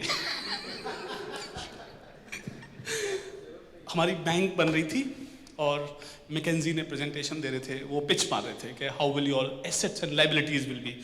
I am kidding not, I am sincerely saying when I am saying this. So they said, this is how you can build your liabilities. तो मेरा दिमाग पूरा गर्म हो रखा है, कान लाल हो जाते हैं ना. मैं सोच रहा हूँ कि मैं इनसे सवाल पूछूं नहीं पूछूं, वैसे तो मेरे को ही पिच करने आए तो पूछ लेना चाहिए. तो मैं सोच रहा हूँ कि ये लोगों ने पैसे जमा कराए, ये हमारी लाइबिलिटी कैसे हो गई? ये तो हमारा एसेट हुआ ना. People are trusting us. आप लोगों का चार्टर्ड अकाउंटेंसी के लिए मतलब you guys are different grade. आप लोग कहते हो ना भैया हमें कंप्यूटर नहीं आता, ये फोन नहीं आता, ये नहीं आता. मैं बता सकता हूँ लोगों को आपकी भाषा समझ में नहीं आती. मतलब एक और बात बताना चाहता हूँ, वो जो बैलेंस शीट में डबल हो जाते हैं नीचे, मैं फिर से कंफ्यूज, मैं कहा इतना तो नहीं था यार, ये कम था. It's amazing to know what you guys have done to yourself by making it so complex that common लोग आपको ही हमेशा बुलाएंगे आपका काम करने. मेरे जैसे लोग भी अपना काम नहीं खुद कर सकते. इंजीनियरिंग में होता है DIY, अपने आप फाइल लिखिए, प्रिंट मारिए, पेपर ले जाइए, कर लीजिए, करेक्ट. लेकिन भाई चार्टर्ड अकाउंटेंसी का कोई काम आदमी DIY नहीं कर सकता. Congratulations on building an industry like that. Mr. Sharma, thank you very much for such an insightful discussion with us. सबसे पहले तो मैं ये कहना चाहूँगा कि you may not be an Agarwal or a Goel, the traditional Agarwal or a Goel, but you're certainly a proverbial Sharma ji ka beta. Oh, thank you. And you set that kind of benchmark for people. My question, very simple. What do you think is the next stop for India in its march towards digital economy, and what's going to be, how do you see your role in that? Digital economy is a bigger word. I'm sure we understand that. It starts from when there is a digital content created, social communication, obviously financial services, obviously enterprise, SMEs. The biggest thing that India misses, and I share this as a obligatory passion for all of us if we invest and so do, is that small shops, the SMEs, do not have technology. The big guys have access to technology, including and not limited to, imagine a least amount of technology is called having an access to an Excel sheet, correct? It can generate so much amount of data, insights, knowledge and views. But small guy does not have it. He still has to remember paper fado, that data does not say anything to him. I mean, I really mean it. मैं आपको बताना चाहता हूँ, हमारे को bank को, we have to pay bank when the money comes to our wallet. And banks being banks are smart. आप बढ़ाना चाहते हो बढ़ाओ, हमें पूरा 1% दो. So we have funding cost as high as 1%. And when let's say a small shop is accepting payment, we don't charge them so that they continue to accept payment zero fee. So one point of time, one of the business model discussion, it has started to cost us not 1,000, not 2,000, one of the years was 3,600 crore. So one of my board members is like, so how long will you keep doing it? ये तो अब इतना बड़ा हो गया, $500 million पे आ गया boss, अब इसको कैसे सही करोगे? So I said, yeah, we have to find out a way to now charge the, Robin Hood, the बड़े आदमी को charge करते हैं, छोटे को नहीं करते हैं. तो एक border, यहाँ पे कहाँ बड़ा आदमी बड़ा है, छोटा है, कुछ पता नहीं होता. So you have a border problem. So I put a very low charge, and the low charge was that you would be paying some fraction of money, and I would cap it. I even capped it ke 1 rupaya din, 30 rupees a day, month, right? And that too will be charged if you are going to pay more than 30 rupees. So 1 rupaya din ka, unless you did not do it, matlab bahut kam charge hai. You may not believe it, the guys removed our QR codes. And I was like surprised. And the cost on a business model of this, to the smallest tea shop, right? Smallest tea shop, दिन का 200, 300, 400, 500, 1% cost नहीं है उसके लिए. But उनको समझ में नहीं आया, उन्होंने उसको हटा दिया और लोग इनकन्वीनियंस के कारण दूसरी शॉप पे जाने लगे. आई न्यू इट, हमने पैटर्न देखा, उसकी पड़ोस वाली दुकान पे रहा, उस पर चला गया. And then they called out also, जब वो गए कि लगा जाओ इसको, 0 फी कर दो, because we gave a permission to do it. So sir, I want to tell you, if we can make this small shop, who's actually the bread earner of this country, because we don't have jobs and salary jobs. If we can make this a small shop, technologically enabled and empowered with technology, while we are solving a financial inclusion problem, I wish that we also have an opportunity to solve technology inclusion as a problem and opportunity. It'll be amazing. So, small shop technology. B2B technologies for SMEs. देखो Microsoft और Oracle तो बनाने से रहे, उनके लिए तो dollar value भी नहीं मिलेगी. So somebody has to come from our side. That's what it is. Thank you. Thank you, sir. Can we have a big round of applause for Dr. Vijay Shekhar? Thank you once again. Now I would like to invite our chairman, C.A. Sundar Nurani, on the stage to present a memento on behalf of the ICI Dubai chapter, and I invite our vice chairman, C.A. Anurag Chaturvedi as well.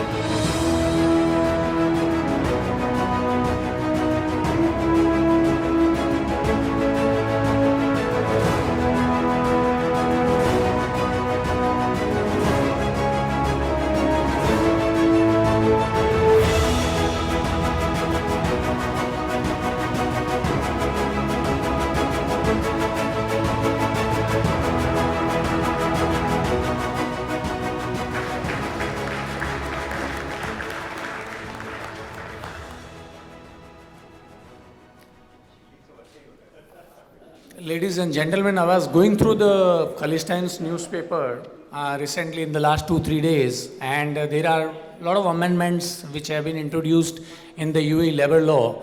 I liked actually 2 amendments which has been recently. I mean, I thought that this is something where I was really very happy.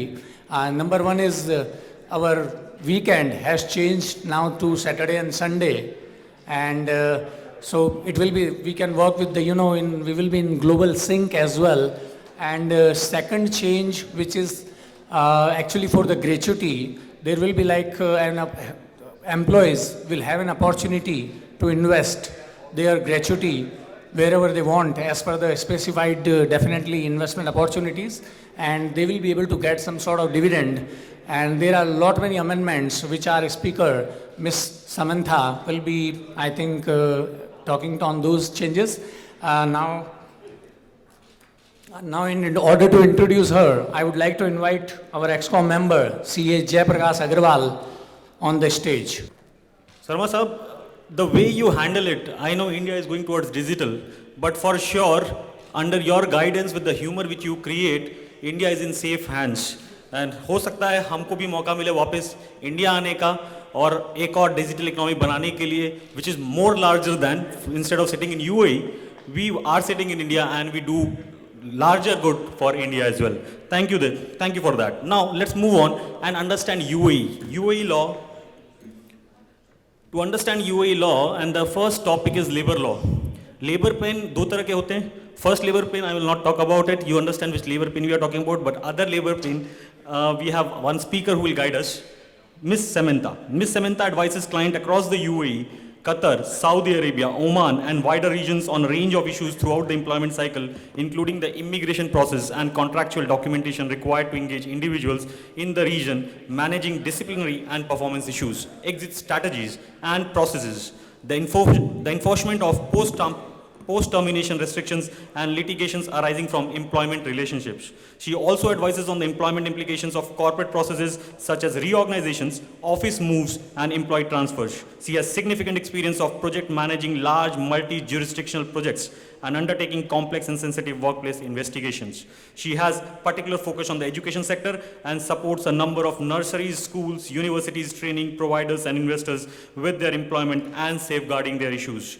Samantha leads the team's health and safety practice and regulatory advises clients on how to navigate the complex health and safety legislative regime in the region, as well as supporting clients with litigation arising from workplace incidents in both labor and criminal courts.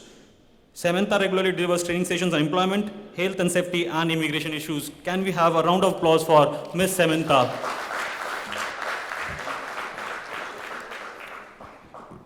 Thank you very much for the introduction, and thank you for inviting me to be here. Very difficult act to follow. I'm not sure my presentation is going to be as inspirational and entertaining. But nevertheless, very exciting times in the world of employment law. We have a new UAE labour law after 40 years. The current UAE labour law was written in 1980. The UAE has obviously changed significantly in that time. The law has been supplemented throughout the years by ministerial resolutions, but this is the first time we've had whole-scale amendments. So as I'm sure you'll have seen in the media, the law comes into effect from the 2nd of February next year. As with the current law, it's a federal law, which means it applies across the UAE, including in the UAE's free zones, apart from the DIFC and ADGM, which have their own employment legislation. An important point to note is that the implementing regulations, which form an integral part of the new law, haven't yet been released. There hasn't been any formal communications regarding when the implementing regulations will be released, but we've been told informally that they will be released on the 2nd of February, so the same day that the law comes into effect. As I go through the session today, you'll see that actually until we have the implementing regulations, there are quite a few questions about how the law will be implemented in practice. And whereas under the current law, it's all set out in one place, under the new regime, the law effectively sets out broad statements which will be supplemented by the implementing regulations. So details around disciplinary processes, etc., will all be in the implementing regulations, which we haven't yet seen. So one of the big things that you'll have seen in the media and something that I think a lot of companies are quite excited about is the potential for different work models. Under the current law, the only work model that's recognised is full-time work. Under the new law, there's a recognition that there can also be part-time work models, temporary work arrangements, and flexible work arrangements. The law itself just sets out the brief definitions that are on the slide and says that the implementing regulations will give more detail around what that means and how they're implemented. So it's a good example really of where we know that something is changing, but until we have the implementing regulations, we don't really know what that means. We don't really know how it will work in practice, where you have a part-time employee, how you will calculate their gratuity, etc. And we would anticipate all of that being set out in the implementing regulations. Probably one of the most significant changes is around contract types. So under the current law, there are two types of contract. You can either have fixed-term contracts or unlimited term contracts. Under the new law, there is just one type of contract. That contract will need to have an end date. So in a sense, it's a fixed-term contract. But it's not a fixed-term contract in the way that we know it under the current law, because at any point during the term, either party can issue notice to terminate of between 30 and 90 days. So what does that mean? Well, really, it's very employer-friendly. It means that as an employer, you can either exit an employee on the expiry date of the contract, or you have the ability to exit on notice beforehand. And on the flip side, it's in a sense quite negative for employees, and I know a lot of companies that we've been speaking to are quite worried about how it will be perceived by employees, whether they're going to be feeling more vulnerable as a result of that. The law says that you have a period of 1 year from the implementation date, so until February 23, to convert all employees who are on unlimited term contracts onto this new type of contract. So there is a grace period to get everyone converted.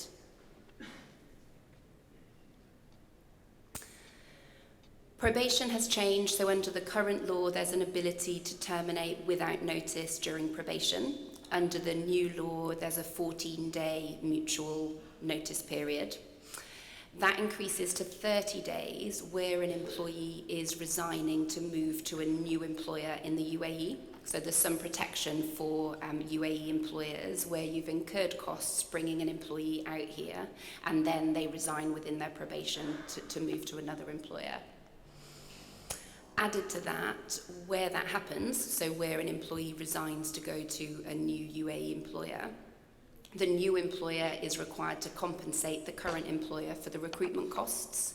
And recruitment costs in that context means the flight, the visa costs, not any recruitment fees that might have been incurred. And you can't get around those provisions by resigning, leaving the UAE and coming back, because the law says that if you do so within 3 months, the same applies. It will be interesting to see how this is implemented in practice, particularly because, as you'll know, we have lots of jurisdictions in the UAE. So if an employee resigns from a ministry employer and moves into a free zone, for example, it's unclear how that will be picked up in the systems. In terms of wages, there's a hint that there may be a minimum wage introduced, potentially for certain categories of workers. There is a section in the new law headed minimum wage which says that the minister has the ability to determine minimum wage. So watch this space, I suppose. The law now says that you can pay salary in a currency other than dirhams, and the percentage deductions have been increased from 10% to 20%. Working hours and overtime, largely the same as under the current law, so lots of the basic principles and positions remain the same. You still have the maximum working hours of 8 per day and 48 per week. Obviously, there has been another announcement recently around the change in working week in the public sector. That announcement does just relate to the public sector. It doesn't have any direct impact on the private sector.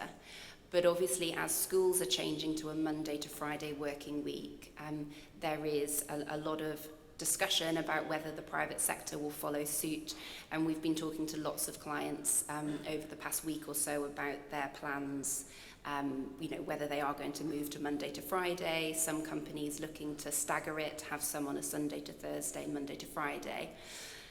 Interestingly, under the current law, Friday is protected in the sense that it is designated as a weekend day, and where an employee works on a Friday, they're entitled to time off in lieu.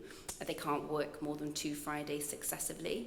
So actually, under the current law, there is no mechanism for companies to operate a Monday to Friday working week.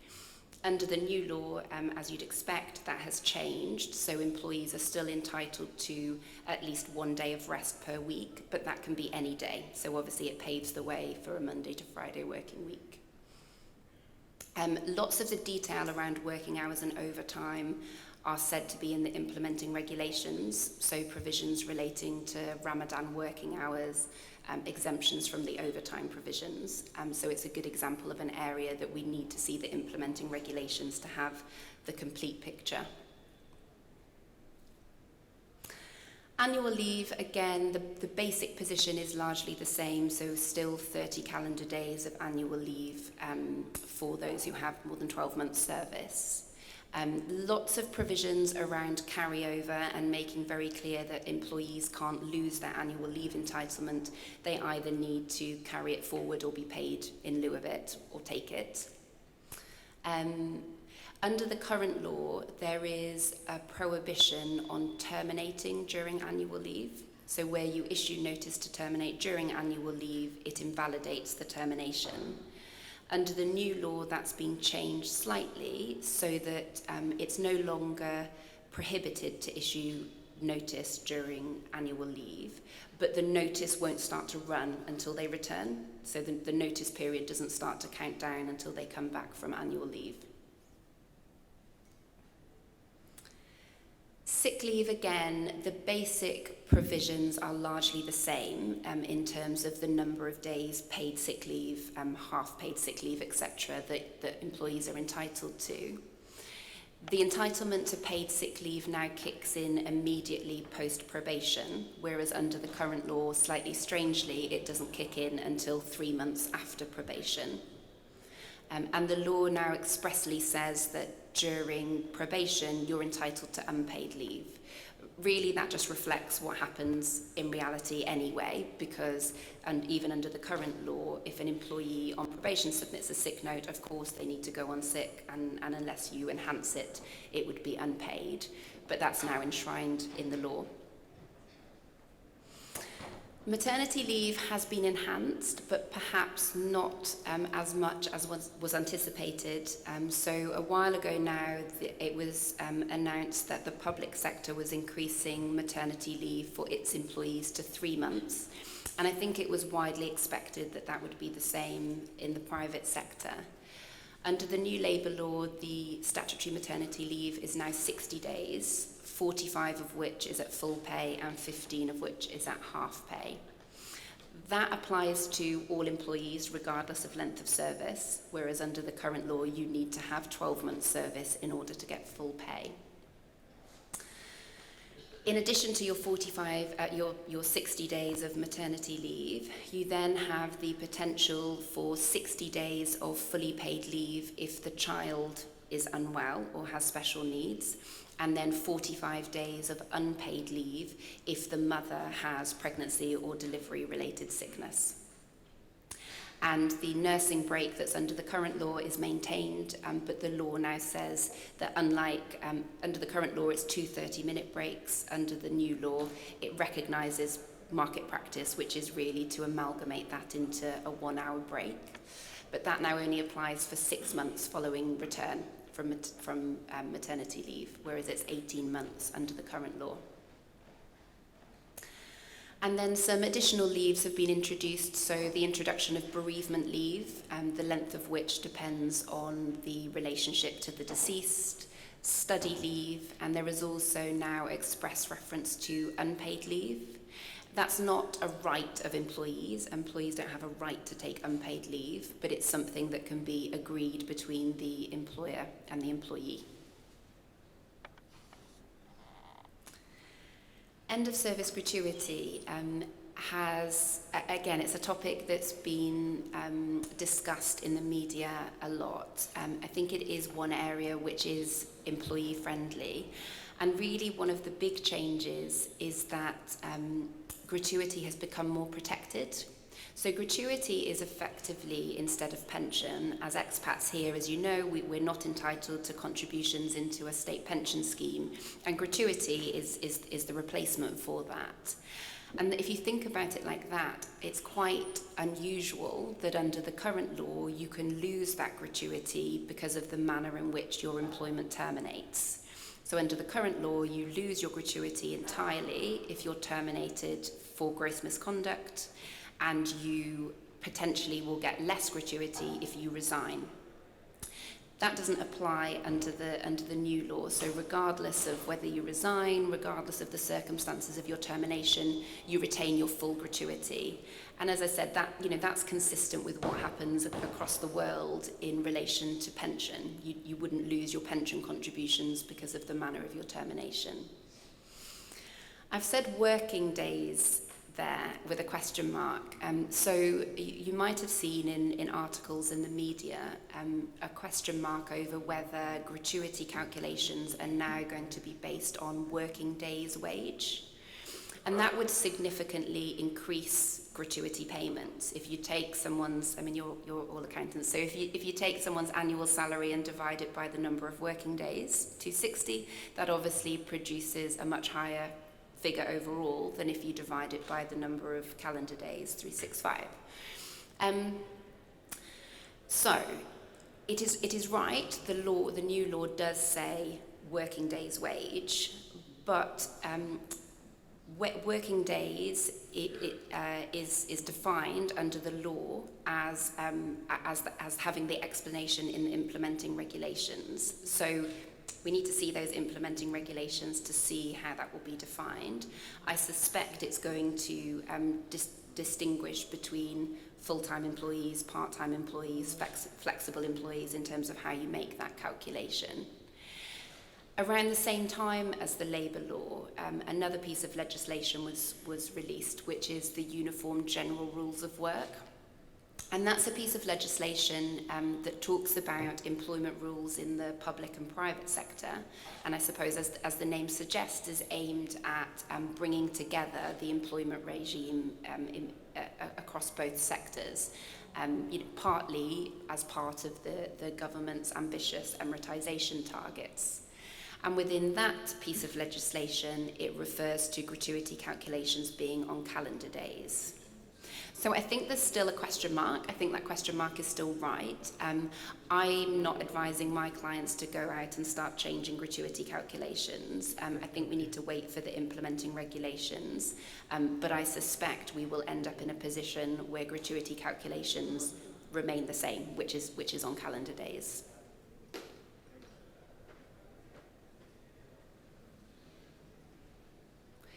There is now a requirement to pay all wages and entitlements within 14 days of the termination date. Now, some of you might be aware there's a similar provision in the DIFC employment law and indeed the ADGM employment regulations. In the DIFC and ADGM, if a company fails to pay all sums within 14 days of the termination date, there's a penalty that applies. There's no reference to such a penalty in the law, but it will be interesting to see if there's anything in the implementing regulations. Disciplinary, much of the detail will be in the implementing regulations. So the law sets out the sanctions that can be imposed.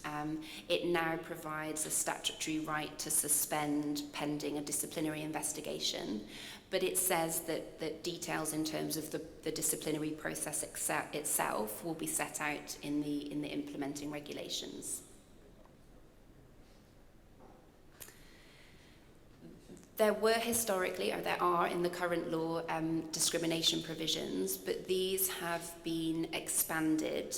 So there is now a prohibition on discrimination on a broader range of protected characteristics.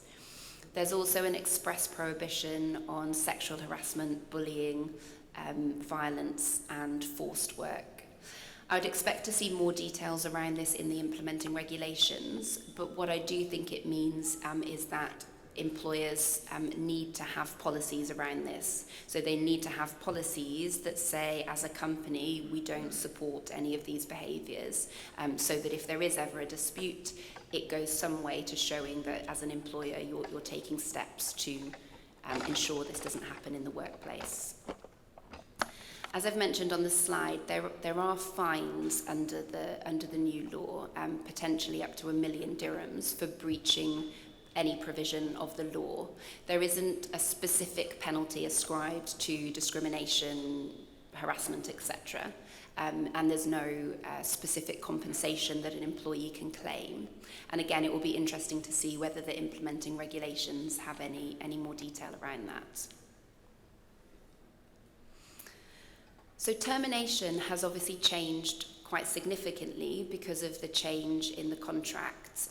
It is now effectively a fixed-term contract, which means that the employer or the employee can exit the employment relationship on the expiry date. As I've mentioned, within the term, there is an ability for either party to terminate on notice. Under the current law, there is an ability to claim arbitrary dismissal relating to the manner of the termination. Under the new law, it appears as though that's been significantly reduced.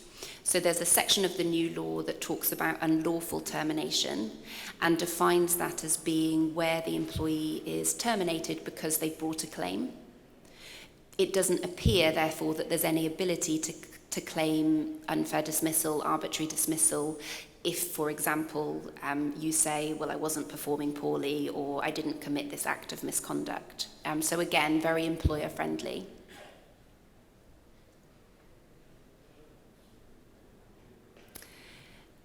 There are provisions relating to non-compete in the current law. These appear again in the new law. But interestingly, the new law says that the duration of a non-compete provision cannot exceed 2 years. Now, actually, 2 years is a really long time. A non-compete provision effectively says that an individual can't practice their profession in their place of residence. They can't earn a living. And so that they're interpreted very narrowly by the courts. It will be interesting to see how this reference to 2 years in the law plays out in the courts, and whether we'll see the courts being more willing to accept restrictions of that duration, or whether the current status will continue, which really is that a restriction of any more than 6 months a year isn't going to be enforced.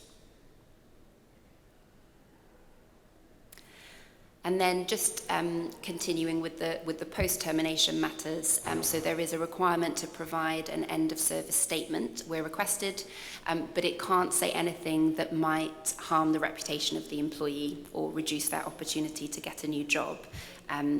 This reflects what our recommendations would have been anyway, which is to provide factual references only, but it's interesting that that's now enshrined in the law. And then finally, where an employer provides accommodation, there is now an express requirement to vacate it within 30 days. Under the current law, there's a similar provision, but with a caveat that you don't have to vacate within 30 days if there's a dispute about what you're owed. And so what you sometimes find is that employees will say, well, I don't agree with what I've been paid. It then takes a long time for the case to go through the court, and meanwhile they can stay in their accommodation. So that's now been addressed under the new law. So we have time for questions, if anyone has any questions about the new law.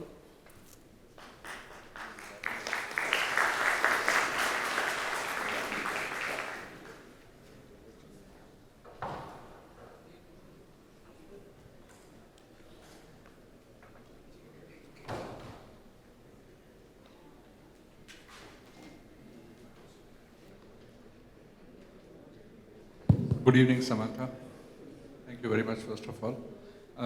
My question is that all these changes, or the new regulations, and especially the one relating to the fixed term contracts, where now we're not going to have any unlimited contracts, but they all have to be fixed term. How do these compare with global best practices? Yeah, it's an interesting question, and it's very relevant. As I said, lots of clients I've been speaking to are quite concerned about, we're in the time of the Great Resignation, lots of people are leaving jobs, and lots of companies are concerned that employees will feel vulnerable and therefore will look to other jurisdictions where perhaps they have more certainty in terms of their employment relationship. If you look at it regionally, I can't talk to the employment laws of the globe, but if you look at it regionally, in Saudi, for a long time, it's been the case that non-nationals have to be engaged on a fixed-term basis. Here, it's all employees, nationals or non-nationals, but for the expat community, it's not really that different. They're used to being engaged on a fixed-term basis. In Qatar, you can have unlimited and fixed-term contracts, but under amendments to their laws recently, the two have been amalgamated to an extent. So really, it's not so different compared to the region. The reason why I asked specifically about this fixed-term contracts is having fixed-term contracts increases the cost for the employers. Every 3 years you have to renew, process the papers, renewal, which is not there when you have unlimited contracts. So one thought that it was a very progressive thing to have unlimited contracts, and a lot of companies have moved towards unlimited contracts, reduce the cost of doing business. That's the reason why I asked. Yeah, I mean, you're right. Unlimited term contracts are certainly far more prevalent. I suppose here, perhaps unlike some other jurisdictions, there is still an administrative cost because regardless of whether you're on an unlimited term contract or a fixed term contract at the moment, your visa is only ever for 2 years. And so there's a requirement to renew your ministry contract and your visa every 2 years. Between employee and employer, how far the new law has been more explanatory in that regard? In the old law, I know there is a lot of things which we learn when we go to the labor courts, but how the new law is different in that regard? Yeah, so the less other than saying, as is the case under the current law, that first of all you need to go to the ministry or to the free zone, and once you've exhausted that process, you then go to the court. You don't have a direct right to go to the court. But it doesn't go into detail around the court process itself, so there's no changes in that regard. Also, then what happens generally when these are tried to be enforced? The second part of my question is, can an employer and employee agree on terms which are different to what the labor law says? I know in a lot of countries, that law takes precedence, but in this country, how do you see that playing out vis-a-vis the new labor law? Yeah, I've said if you kind of strip away the law and just think about it practically, by imposing a non-compete provision, you are stopping someone from practicing their profession where they live. You're stopping them from earning a living, and that's really how the courts approach it. And so they're very reluctant to enforce them unless the company can show that they are no wider than necessary to protect their legitimate business interests. So again, at a very basic level, you can't stop competition. As an employer, all you can do is protect your business interests, so your confidentiality, your client lists. So that's why when you see restrictions that are for a period of 1 year and are trying to stop an employee from working anywhere in the world, it's just not going to be enforced. It needs to be limited to Dubai and for 6 months. It will depend on the employee's role, but they do need to be very, very narrow. Let's say you have a perfectly drafted post-termination restriction. In this jurisdiction, it's still difficult in practice to enforce them because you can't obtain injunctive relief in those circumstances. So unlike in some jurisdictions, including the DIFC, for example, you can't get a court order that says you can't work for that competitor. Instead, they work for your competitor. You then have to bring a claim for compensation. That takes time, during which they're working for your competitor, and so the value of the judgment is diminished by the time you get it. You also have to show that you've suffered losses, which is difficult. So you don't see them litigated very often. They tend only to be litigated where you have large office moves, where competitors are taking large teams, if it's a really, really key employee. Otherwise, it's not particularly viable. And then in terms of the second question around the party's ability to agree terms outside of the labour law sets the minimum standards. So you can contractually agree provisions that are more favourable, and they will then take precedence over the labour law, but you can't contractually agree anything that's less favourable. So you see terms in employment contracts sometimes that say you're not entitled to gratuity, for example. It won't be enforceable. The court will just apply the labour law if that's more favourable. Tell us anything on the pension laws which are coming? Yeah, so what was referred to in the introduction. Yeah, so there's the labour law says something to the effect of the minister having the ability to implement schemes alternative to gratuity. So very much paves the way for there to be some sort of pension scheme, some alternative to gratuity. There's lots of talk about whether that will be something similar to the Jews model that's been implemented in the DIFC. There's lots of talk about whether the free zone are going to enable their employees in the free zones to start contributing into Jews. There's nothing definitive yet. There will definitely be changes, but there's been nothing formal announced as yet. Okay, Samantha, the last question. Will there be any restriction on on a ban of labor ban, like 6 months or 1 year? Some time ago, I think a couple of years ago, they launched introduced 3 levels: level 1, level 2, level 3. Yeah. Will there be a definitive guidance in the new law? And second question about the compensation in case of termination, where the maximum compensation can be 3 months. Will that be in addition of notice pay, or what will the basis of compensation of that? That's an immigration thing. It's not something that's set out in the labour law. But yes, you are right that in certain circumstances where you resign, a labour ban can be imposed.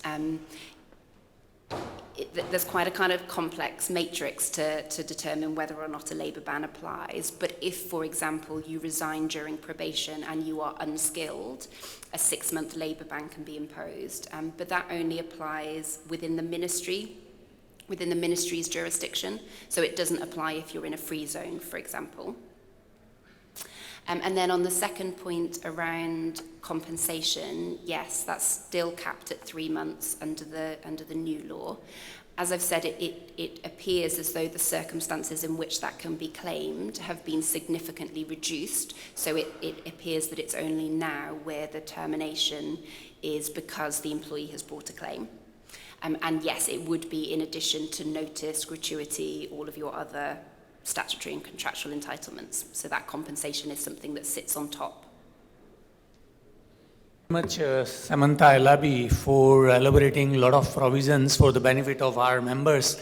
Now I would like to invite our chairman CA Sundar Nurani to present a memento on behalf of the ICI Dubai chapter as a token of appreciation, and along with I would like to invite our EXCOM member CA Jayaprakash Agarwal also on the stage.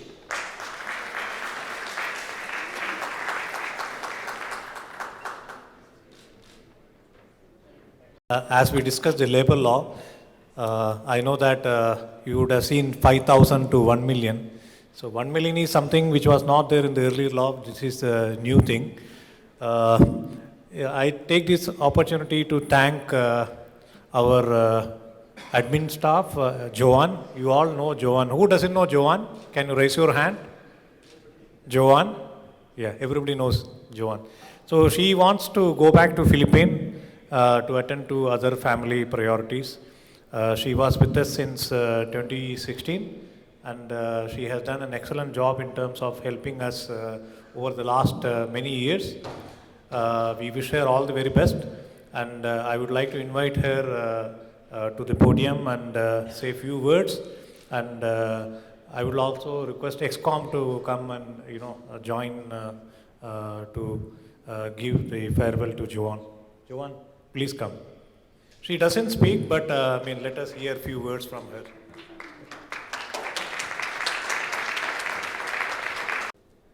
Good evening. Good evening. Okay, I am shocked because Mr. Sundar didn't tell me that I will do this. Yeah, good evening, everyone. Yeah, it's been like more than 5 years with ICAI, and I don't know. I'm thankful with ICAI.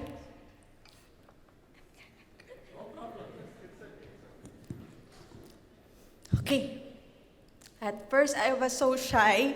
I'm a type of person that I will not do like this. But because of ICAI, I was totally different now.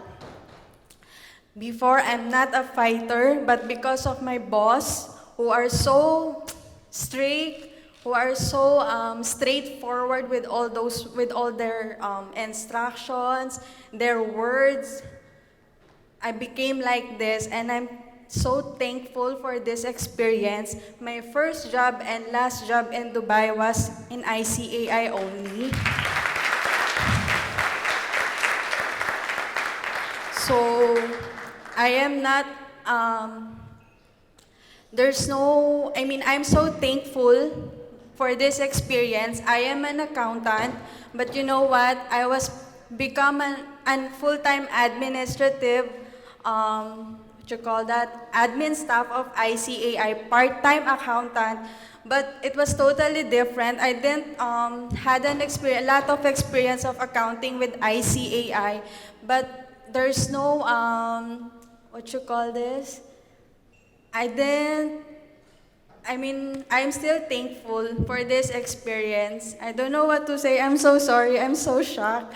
So yeah, I just want to say thank you to all the past chairman of ICAI, from Mr. Pankaj, Mr. Naveen, Mr. Anish Mehta, Mr. Bangara, Mr. Sundar, to all the ExCom, to all the past chairman also, who always like asked me, greeted me like, how are you? Great job. Thank you so much. Even if I was not able to work with you, even those other members who always recognize us, me and my colleague Palak, thank you so much. It means a lot to us.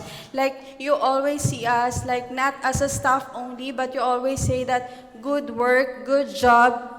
We really appreciate those words that coming from not only ExCom, but only from members. So I don't know all of you, but thank you so much for all those kind words for the past, ExCom and the past managing committee. Thank you so much. Thank you.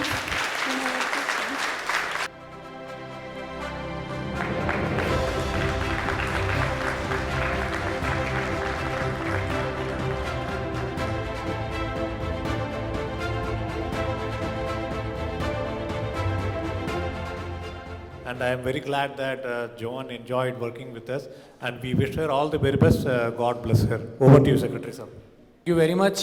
Can we have a standing round of applause or a standing ovation for Joanne?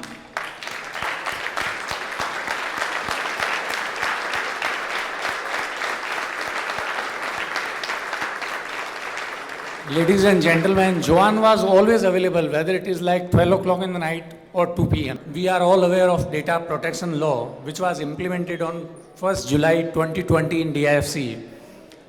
But friends, be ready. The UAE is preparing for its landmark new personal data legislation to come into force on 2nd January 2022, which is just after our celebration of Happy New Year. So we have one more day to enjoy or share the data or photo, whatever you want, without any compliance. I am aware that UAE Constitution and its penal code both have implications for the transfer and use of personal data, but the new UAE data protection law will be the first comprehensive federal data privacy law in the country's history. Now I request our ExCom member, CA Manoharan Palerichal, to come and introduce our speaker, Mr. Dino Wilkinson, who's the partner of Clyde & Co. Good evening, galaxy of members and guests. A very heart-touching speech Joanne, my sister, has done here. She said she is not prepared. Of course, she was not prepared. And then she started speaking. It came all from her heart and with the tears. And how I felt it very, it will be an ever rememberable speech for me in our ICA platform. Even though she is not a speaker, but she make others to speak, and today she spoke well. Dears, hope you all remember a matter which we were discussing during beginning of this year. That is the personal data protection, previous to election and post to election. Now, there is another update. That's what our secretary just now mentioned. The new regulation is going to be implemented. Recently, the UAE has issued a new legislation to regulate the collection and processing of personal data in the country. This long-awaited development is in line with wider international practices in protecting the privacy of individuals and personal data. Our next topic is on the same by the renowned speaker, Mr. Dino Wilkinson, partner, Clyde & Co. Just a brief introduction about the speaker. Mr. Dino is based in Abu Dhabi branch and heads the Middle East Technology, Media and Communication Law Practice. Dino used to advise clients throughout the region on technology contracting, data protection, and cybersecurity for more than 10 years. He has also worked with the regional governments and regulatory authorities on several significant legislative developments in this area, including the drafting of electronic commerce laws, data sharing regulations, and privacy legislations. Dino's expertise spans all types of technology-related contracts, including outsourcing agreements, software development and licensing, data processing, research, and collaboration agreements. He has worked on projects of both regional and international significance, including mobile app and internet product launches, national digital wallet schemes, and ICT infrastructure rollouts. Dino's clients include government departments, state-owned entities, and private sector organizations in the Middle East. He also helps international clients to navigate legal and regulatory issues in this region. Very interesting topic, very relevant for us. So please help me to welcome Mr. Dino Wilkinson to hear on UAE's National Data Protection Law. Thank you for the very kind introduction there, and very pleased to see so many people here. Hopefully there'll still be this many when I finish my talk. Some great talks this evening, particularly the first talk on the new digital economy, very relevant to the topic that I'm going to talk about today, which is the new data protection law here in the UAE. I'm going to run through quickly something about what is data protection, what I mean when I talk about data protection, what lawyers mean. We're going to look at how data protection laws have developed here in the UAE, and then we're going to focus a bit on the new UAE data protection law, law number 45 of 2021. And then hopefully I'll be able to answer why data protection is important to you and what your businesses should be doing as the next steps for this law, which, as mentioned, comes into force on the 2nd of January. This is an area where I think the UAE has been a little bit behind. Countries like India have regulated data privacy in the Information Technology Act of India, has regulated data protection for some time, and I know there is a new data protection, personal data protection bill about to be published and issued in India. Other countries around the world have had data protection legislation for many years, but it's a new thing here in the UAE, and it's exciting for us. But I think what people are going to have to start to do is to understand what the key concepts around data protection is, what it means. And when we talk about data protection, we're talking about the protection of personal data or personally identifying information. Information about you and me, our name, our address, images of ourselves, our location, our IP address, our email address, biometric data, health data, employment records. All of this is personal data, and companies collect all of this all of the time. Data protection then is about safeguarding the rights to privacy that individuals have, their fundamental right to privacy. It exists in the constitution of this country and many others. But it's also about creating that legal control. How can companies use personal data in compliance with the law? And so it gives a bit of a framework. To date, I think up to this point, while we haven't had a data protection law in the UAE, we have had laws that do impact the collection, the use of personal data. Already mentioned in the introduction to myself, but the penal code, the criminal law of the UAE, the cybercrimes law, other laws already regulate data. And in the financial services sector, there are laws published, regulations issued by the central bank and other regulators that do regulate personal data. But for the first time, this new data protection law is going to bring all that together in one place. As the quote says on the side, data protection needs to strike a balance between the rights of individuals to protection of their data and the interests of companies who have to use that data.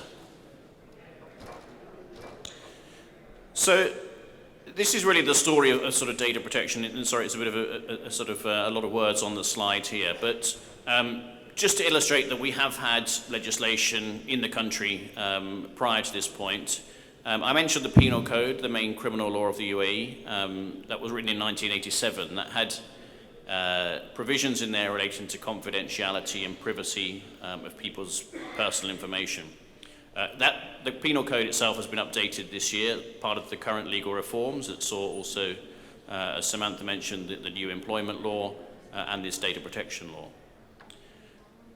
In the free zone, Steel IFC, Dubai Healthcare City, where we are today, has a health data protection regulation. And ADGM also regulates on data protection.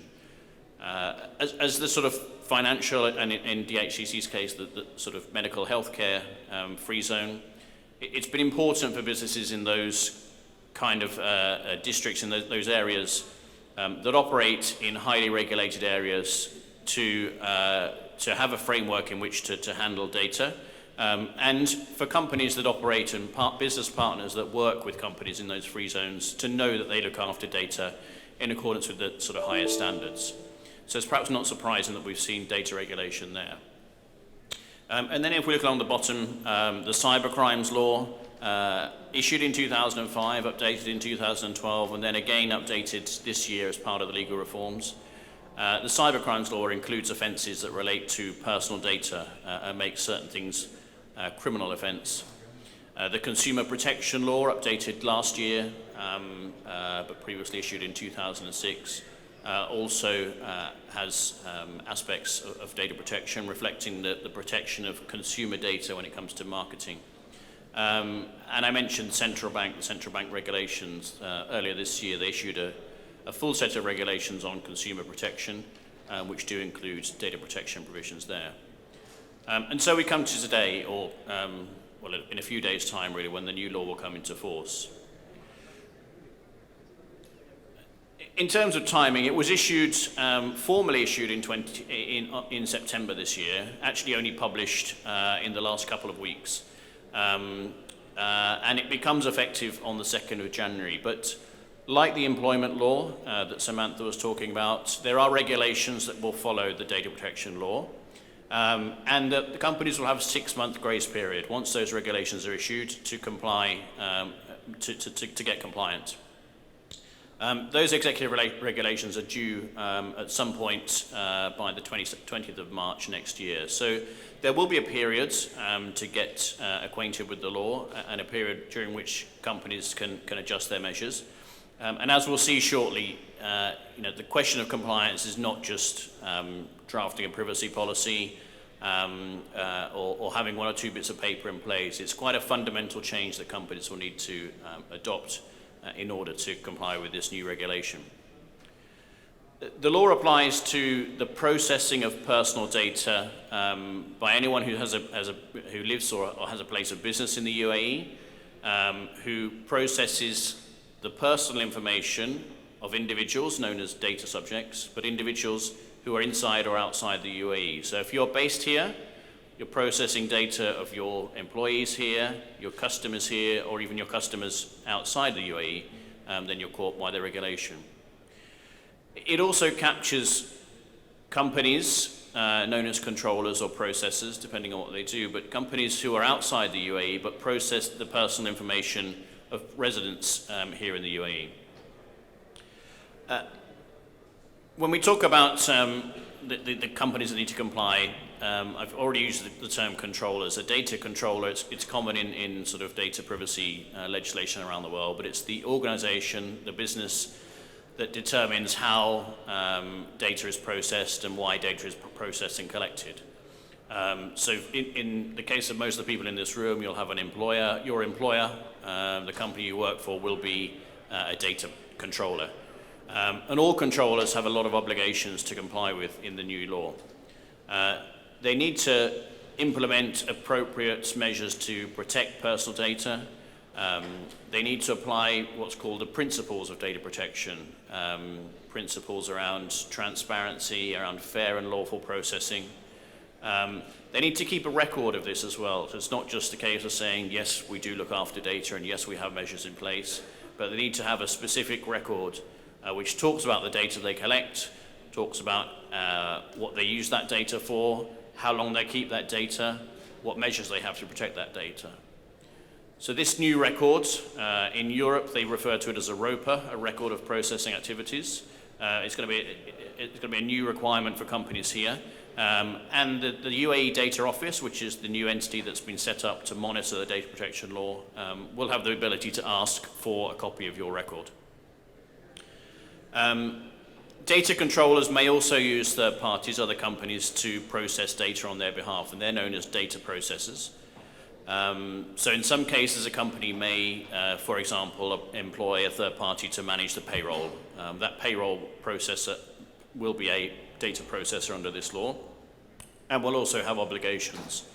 But there are cases where companies may be processors and controllers in certain situations. They may process data on behalf of other companies. They may process their own data. And I mentioned the UAE Data Office. That entity is newly established by another law that was issued at the same time. It will be a government entity with supervisory and enforcement authority, and we expect more details on where that will sit. But for the first couple of years, the telecommunications regulator, the TDRA, will be supporting the development of that office, and it may indeed sit within the TDRA.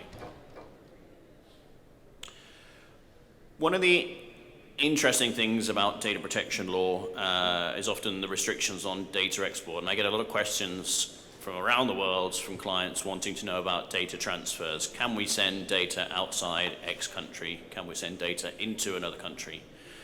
And there are restrictions, as there are in Europe, as there are in a lot of other countries. The new UAE law imposes some restrictions on the transfers of data outside the UAE.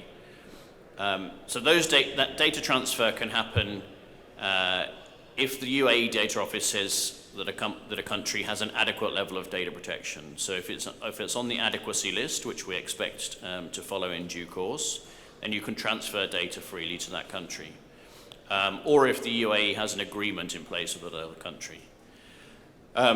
Those two situations are known as the sort of adequacy situations. But where there isn't a level of adequacy, then there are a number of other conditions where potentially data transfers could take place, and I've listed them on the slide here. But for example, under a contract that has appropriate protections, you could transfer data to another country if you've got the consent of the individual. So if you collect my data and I say, yes, it's fine for you to send my data to Europe, to America, to India, then you can do that. But provided the transfer doesn't conflict with national security interests. So that's a test that companies will have to sort of figure out how to manage. Other things that people are likely to rely on are transfers that are necessary to enter or perform a contract, or for the benefit of the individual, or transfers in the context of legal proceedings. So they're all permitted. In terms of the sanctions, and I know this is a question that lawyers normally get, well, what happens if I don't do this, and what are the consequences? At the moment, we don't know. The executive regulations that I mentioned are going to follow in due course, hopefully in the early part of next year. And the law currently says the sanctions will be as determined in those regulations. But if I look at other comparable markets, Saudi Arabia, for example, itself only a couple of months ago issued a personal data protection law. The sanctions in the Saudi law are up to 5 million riyal, which is equivalent to roughly to 5 million dirham. And there are also criminal sanctions for overseas transfers that violate the law in Saudi Arabia.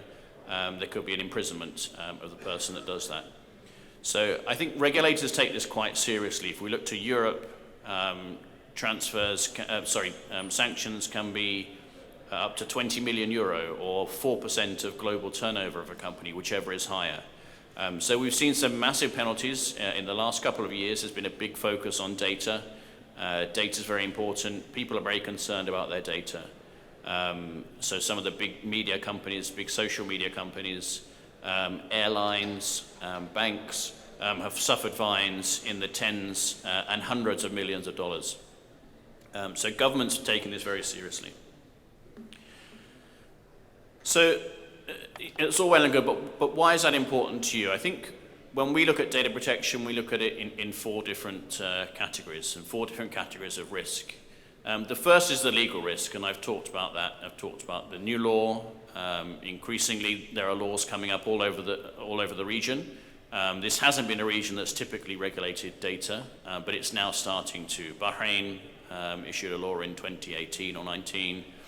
Egypt followed a year or so later. Qatar has had a law for a little while and is now becoming more active enforcing that. Saudi Arabia, I mentioned, and the UAE has been the latest one. So there's an increasing web of data protection laws that we have to comply with. There's a financial risk. Obviously, the fines, as I've mentioned, can be very high, but it's not just a fine that you pay to the regulator as a one-off. You can also be liable to pay compensation to an individual. So if a person says, well, actually, that caused me to suffer a loss, I'm going to claim compensation for you, you may be liable to pay that as well as the fine.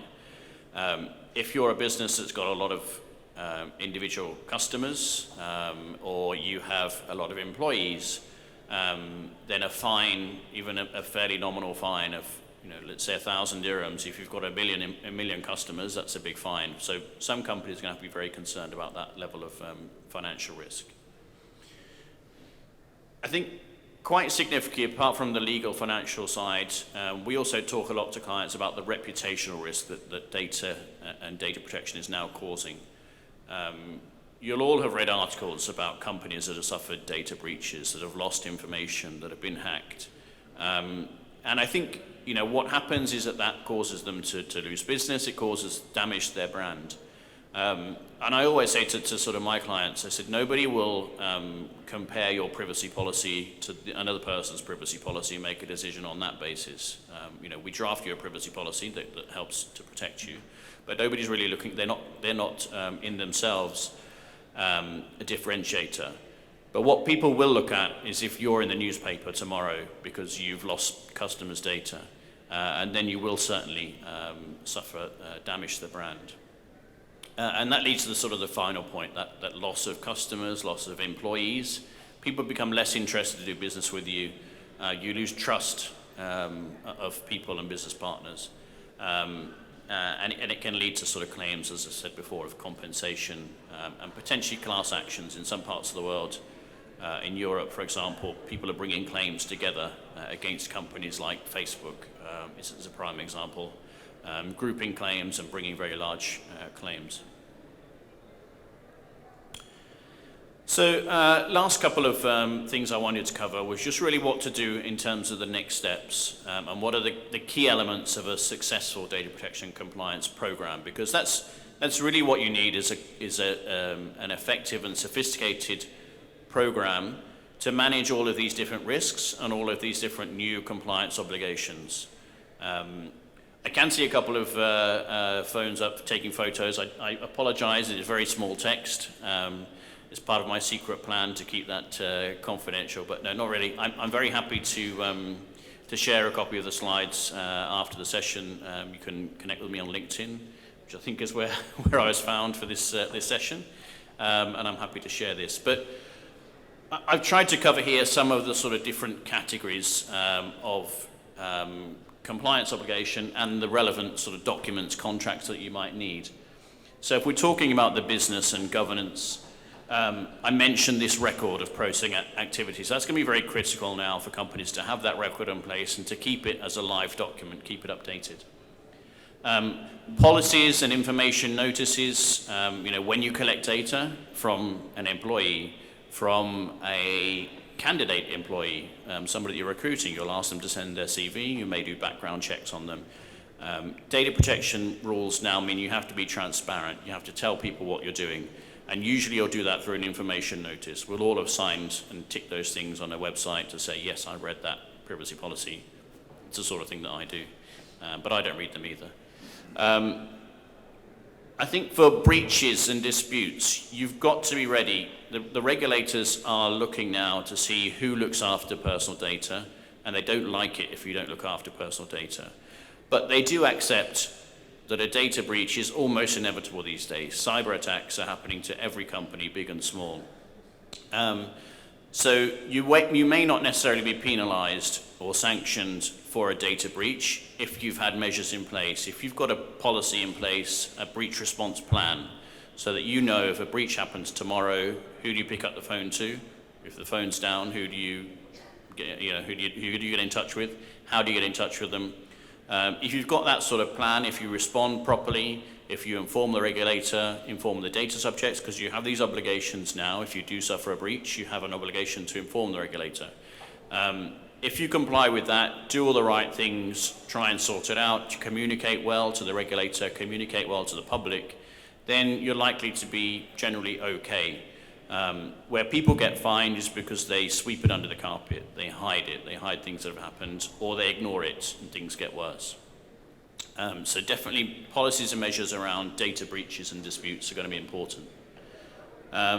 For consumers and customers and clients, you're going to be needing forms and notices, privacy notices. You also want, one thing I haven't mentioned is individuals' rights now. Under this new law, data subjects, that's every one of us in this room who's an individual, is a data subject. We've got new rights. We'll have new rights to go to companies and say, can you tell me what data you've got on me? We'll have a right to say, can you give me a copy of that data? We'll have a right to say, some of that data is not correct. Can you correct that data? And we'll have a right to tell them, can you stop processing data about me? So I think I felt a small silent cheer there. People sort of, happy that we're not going to get those bombarded with those text messages anymore. I can't guarantee that. But that's the sort of thing people are trying to stop. The regulators want to stop people misusing data. So your data is personal to you and you should have the right to use it. But what that means for organizations is you're going to have a lot of these inquiries, individuals coming to you and saying, can I have a copy of my data? You need to be able to respond to that because there's a time limit in which you have to respond. So you have to build in processes, you have to build in systems that allow you to be able to respond to that. Because if you can't, the regulator won't like it. We talk about third parties, so typically processors, business partners, you'll need to have contracts in place with them. What often happens when we've seen data breach sanctions, when we've seen data breaches and incidents happen in the news, the companies that suffer the breach, the companies whose customers have been affected, may not have actually been the ones that actually were attacked or actually lost the data. So as an example, there was a case a few years ago where RAC Bank, several other local regional banks, were the subject of a quite sophisticated hack on, I think it was on ATM machines. And they lost millions in terms of client funds. So the newspapers all reported it as the bank's problem, but actually the issue was a data processor further down the line. But what the law says is if you've collected data, if you've been entrusted with the data of individuals, then you're the entity that will be responsible for it. So you as a controller need to make sure that your whole supply chain now looks after data in the same way that you do. And finally, employees. The employment contract now needs to reflect data protection issues. It needs to work alongside other policies. You need to be training employees on how important data protection is so that they know how to handle data of their colleagues and your customers. So quite a number of steps to go through. What we've done at Clyde & Co, we've been working for many years in the area of data protection. We've worked I've got happy to have here in the UAE with me colleagues who've worked in Europe and America and helped a lot of companies navigate data protection compliance challenges under different laws. And we've built this sort of roadmap to compliance. Again, text is quite small. Again, you can get a copy from me if you want it. But it starts off with getting the buy-in from people, getting management support to say, this is an important issue, this is what we need to do it. And then takes you through a sort of process of appointing the champions, mapping out what you do with data, assessing how you're compliant, what laws affect you, and taking you all the way through to the different sort of steps that you need. And finally, after you've got that in place, then reinforcing it, verifying it, and keeping that program updated. So very happy to talk to people about that if they want to. I think that's my last slide.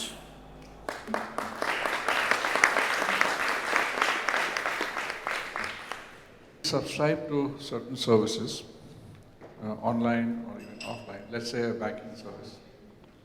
And then we have to sign certain forms,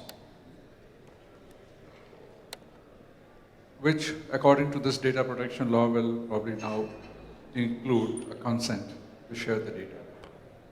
But if I don't want to share my data, the only option today I have is not to sign the form and therefore not get that service at all. Does the law provide a situation where I can choose that my data should not be shared, but not denied the service? Because without that, it's very easy to circumvent the data protection law. It's just being imposed upon me that my data will have to be shared if I want to use that service. Sure. Companies don't necessarily need your consent to process your data. So it's a ground on which they can do it, and it will legally justify them processing your data if they've got consent. But the law also, and this is common with all data protection laws around the world, it also says you can process personal data in certain other circumstances. For example, if you are bringing legal proceedings, you don't need to get somebody's consent to process their personal data because you need that to bring your claim. If you are, for reasons of public health, is another one where you can process personal data. You don't need to get an individual's consent because the public health interest overrides. You can also process personal data if it's necessary for the performance of a contract. So if you are signing up for a banking service, sort of an online banking service, they will need certain information from you. They will need your name. They'll need certain details to verify you by law. So they are permitted to do that, but what they're not permitted to do, and perhaps where the concern you have is, the law does also impose restrictions on how much data they can collect. So if you believe what they're asking for is too much, it violates one of the principles of data protection, which is you don't collect more data than you actually need. So you can ask them not to collect it, you can not give it to them, and in those circumstances, if they still insist, you could probably then make a complaint to the data office and say, actually, I want this service, I've given as much data as I need to give, but they're still not... I was referring to situations where I would not like my personal data to be used for commercial reasons. Mm-hmm. The company is selling that data to somebody else who can then, for example, target me for their marketing campaigns and all those things, or maybe anything else. I don't mind my data being used, processed by the service provider or where it's mandatory, but it's fine. But there are instances where, and we know that that's the whole genesis of this legislation, that the private data has been sold by companies for commercial gains. But that is where I need an option as a consumer that should not happen. Yeah. So does the law provide that kind of thing? Is what my question is. So the law says companies have to tell you the purpose and what they're doing with your data. And what's happened, how this has evolved in other markets, is that means if I'm a bank and I want your data, and I'm going to use it for marketing purposes, I have to tell you I'm going to use it for marketing purposes. But banks and institutions that do that and say, we need your data for this service and we're going to market to you as well, even if you don't want us to, they're the ones that start to lose that customer trust. And I think what has evolved, you'll see in many cases now, you are going online, you're ticking a box to say you can use my data, but you're ticking a separate box to say you can use my data for marketing. You don't have to tick that. So I think the market will evolve in a certain way to sort of stop that abuse, if you like, of your personal data. And marketing is a big thing which I think the regulator will have a focus on as well. And there may be further elaboration in the regulations as well that are specific to marketing, because it does sort of link into restrictions that are already there in the consumer protection law. Is there a size of the organization defined? How small the organization, or which organizations are who are obligated to be covered under this data protection law? And the second part is most of the companies already have their cloud-based systems, which are located outside the UAE. So what they are supposed to do? Yeah. Thanks, Deepak. We're not quite sure how that will work, because again, this is one of the things that says we will determine in the regulations a group of companies that have an exemption. In some markets, if we're looking at precedent as to what might happen, it may be by number of employees, or there may be some other measure in terms of the amount of data. But it's a difficult one because a company, a startup technology business can have a very small number of employees, but actually process an awful lot of data. So we'll be interested to see what the data office says around that exemption. But it does look like there'll be some sort of exemption for smaller companies. Hello. Yeah. The second one was about the cloud-based systems. Cloud systems, yeah. Okay, before we go to the second one, I'll just continue with the first one still. I'm thinking more from fintech companies' point of view, because they are literally very small, probably 10 people or 20 people, but they provide the service where they process a huge amount of data. So yeah. And I think, as I said, I don't think it's been settled. If I look at, I've got my copy of the law here, which I carry around with me all the time now. The article says that the office basically has the power to exempt certain establishments which do not process a large scale of data from any or all of the requirements or conditions of the law. So I think by that, what I take to understand is that the office recognizes that even a very small company that does process an awful lot of data should be complying with data protection regulations, because that's a sort of business that's a sort of key risk to individuals. So I think size of the organization may be less important, it's what they do. They could be perhaps potentially a larger organization that doesn't process, an industrial business, for example, doesn't process a lot of customer data, may well be considered exempt.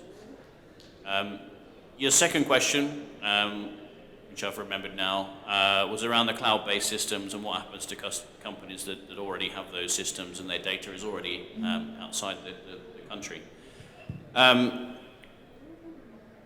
think there is going to be a challenge. It's why there is a sort of transition window. This 6 months after the regulation comes into force, companies will have to ensure that they are compliant. There is very unlikely to be any exemption to say, well, you were doing it before, so you can do it now. I think companies will have to sort of look at what they're doing, and this is what's going to be important. This is why we think 6 months is potentially a long time. It's a very short time for a company to actually change its processes and understand what's happening. And we're advising companies now, even without the regulations being issued, on steps that they can start to take to get compliant and to ensure that they're not caught out when the law does come into force. The key one, the really sort of first step, is to say, what personal data do you process and what do you do with it? Where is it? To do a sort of data audit, and we're helping a lot of clients at the moment with that sort of phase, because then you can sort of assess your risk, take a view, and sort of start working out how do you regularize that? How can you make sure that if you want to use a cloud system, what things you need to put in place between now and the effective date of the law. So I think there are things that people can start doing. There's certainly, we're very busy with companies who are asking questions here and in Saudi Arabia, where they have a similar sort of regulation and similar restriction on transfers. It's not impossible. As I say, we've got experience of working in Europe. The GDPR, which is the European General Data Protection Regulation, came into force in 2018. It was a big thing for lots of companies in 27 countries in Europe. They had 2 years from when the law was published to when it became effective. And there were still lots of examples of companies who got to the end of the 2 years and hadn't really done anything and were sort of, not in a good place. So I think overall my advice would be, start early, start looking at this early and, get some help where you need it. Which might not necessarily be from law, but since you're an expert, I'll just take this moment to ask that question. Like, for example, when we sign the confidentiality agreement with companies in terms of their disclosing the information, for instance, the person who signs, of course, signs for the confidentiality. But now, what's your advice or your take on the point, like when that information gets shared across the company? So what is the right way to ensure all employees of the company also sign up for that confidentiality, if you know what I mean? Yeah.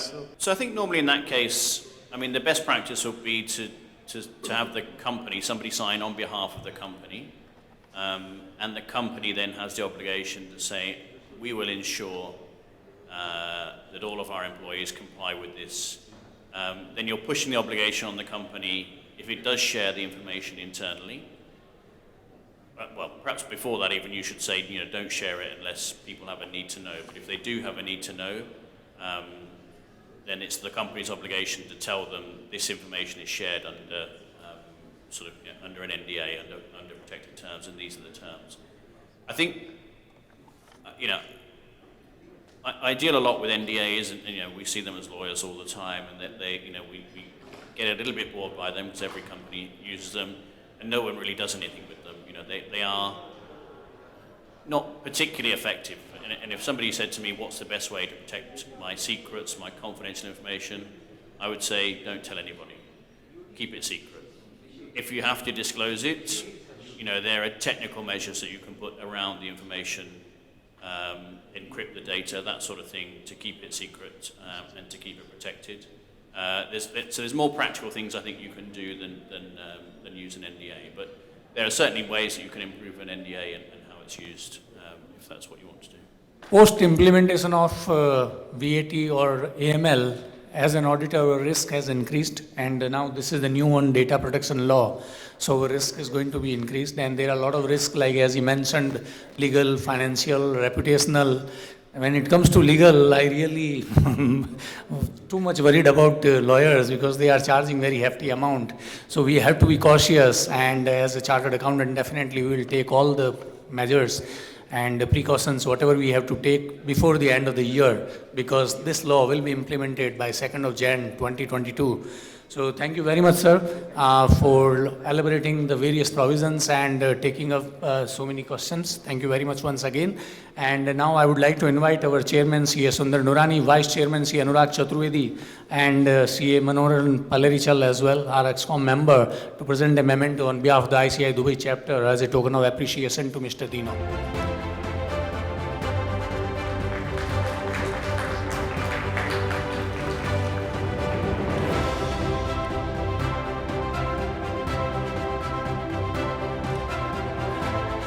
I would like to invite our EXCO member, CA Rishi Chawla, for a formal vote of thanks. Till then, please stay.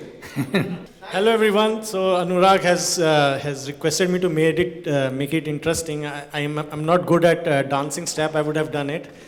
So I'll just like to take this opportunity to thank everyone to be here, first of all. And definitely, this was a very enlightening evening. I personally learned a lot from it. We have heard from Vijay Shekhar Sharma, who spearheaded in creating a consumer-friendly digital brand, Paytm, and he showed how India is changing and what are the skills an entrepreneur needs to know to just be there. We know UAE is going through a lot of changes, and the best practices are all that UAE is kind of embracing as it's going into it. And we have some good speakers from Clyde & Co. who shared the recent changes in the labor law and the new national data protection law. Thank you, Samantha, for giving insights into the recent changes in the UAE labor law. I used to always get calls from people, what is in the new law? I always was confused, but now I feel more confident after your session. Thank you very much.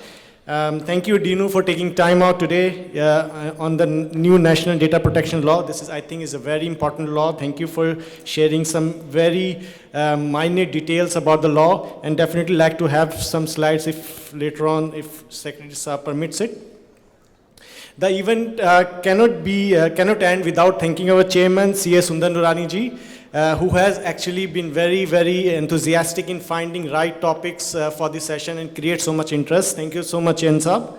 Now I'd like to thank our principal sponsors, Tally, Lulu, Danube, IFCO, our platinum sponsors, UHY James Chartered Accountants, HLB Humph Chartered Accountants, our media partner, Khalij Times, our institutional partner, Delhi Private School, and our banking partner, Bank of Baroda.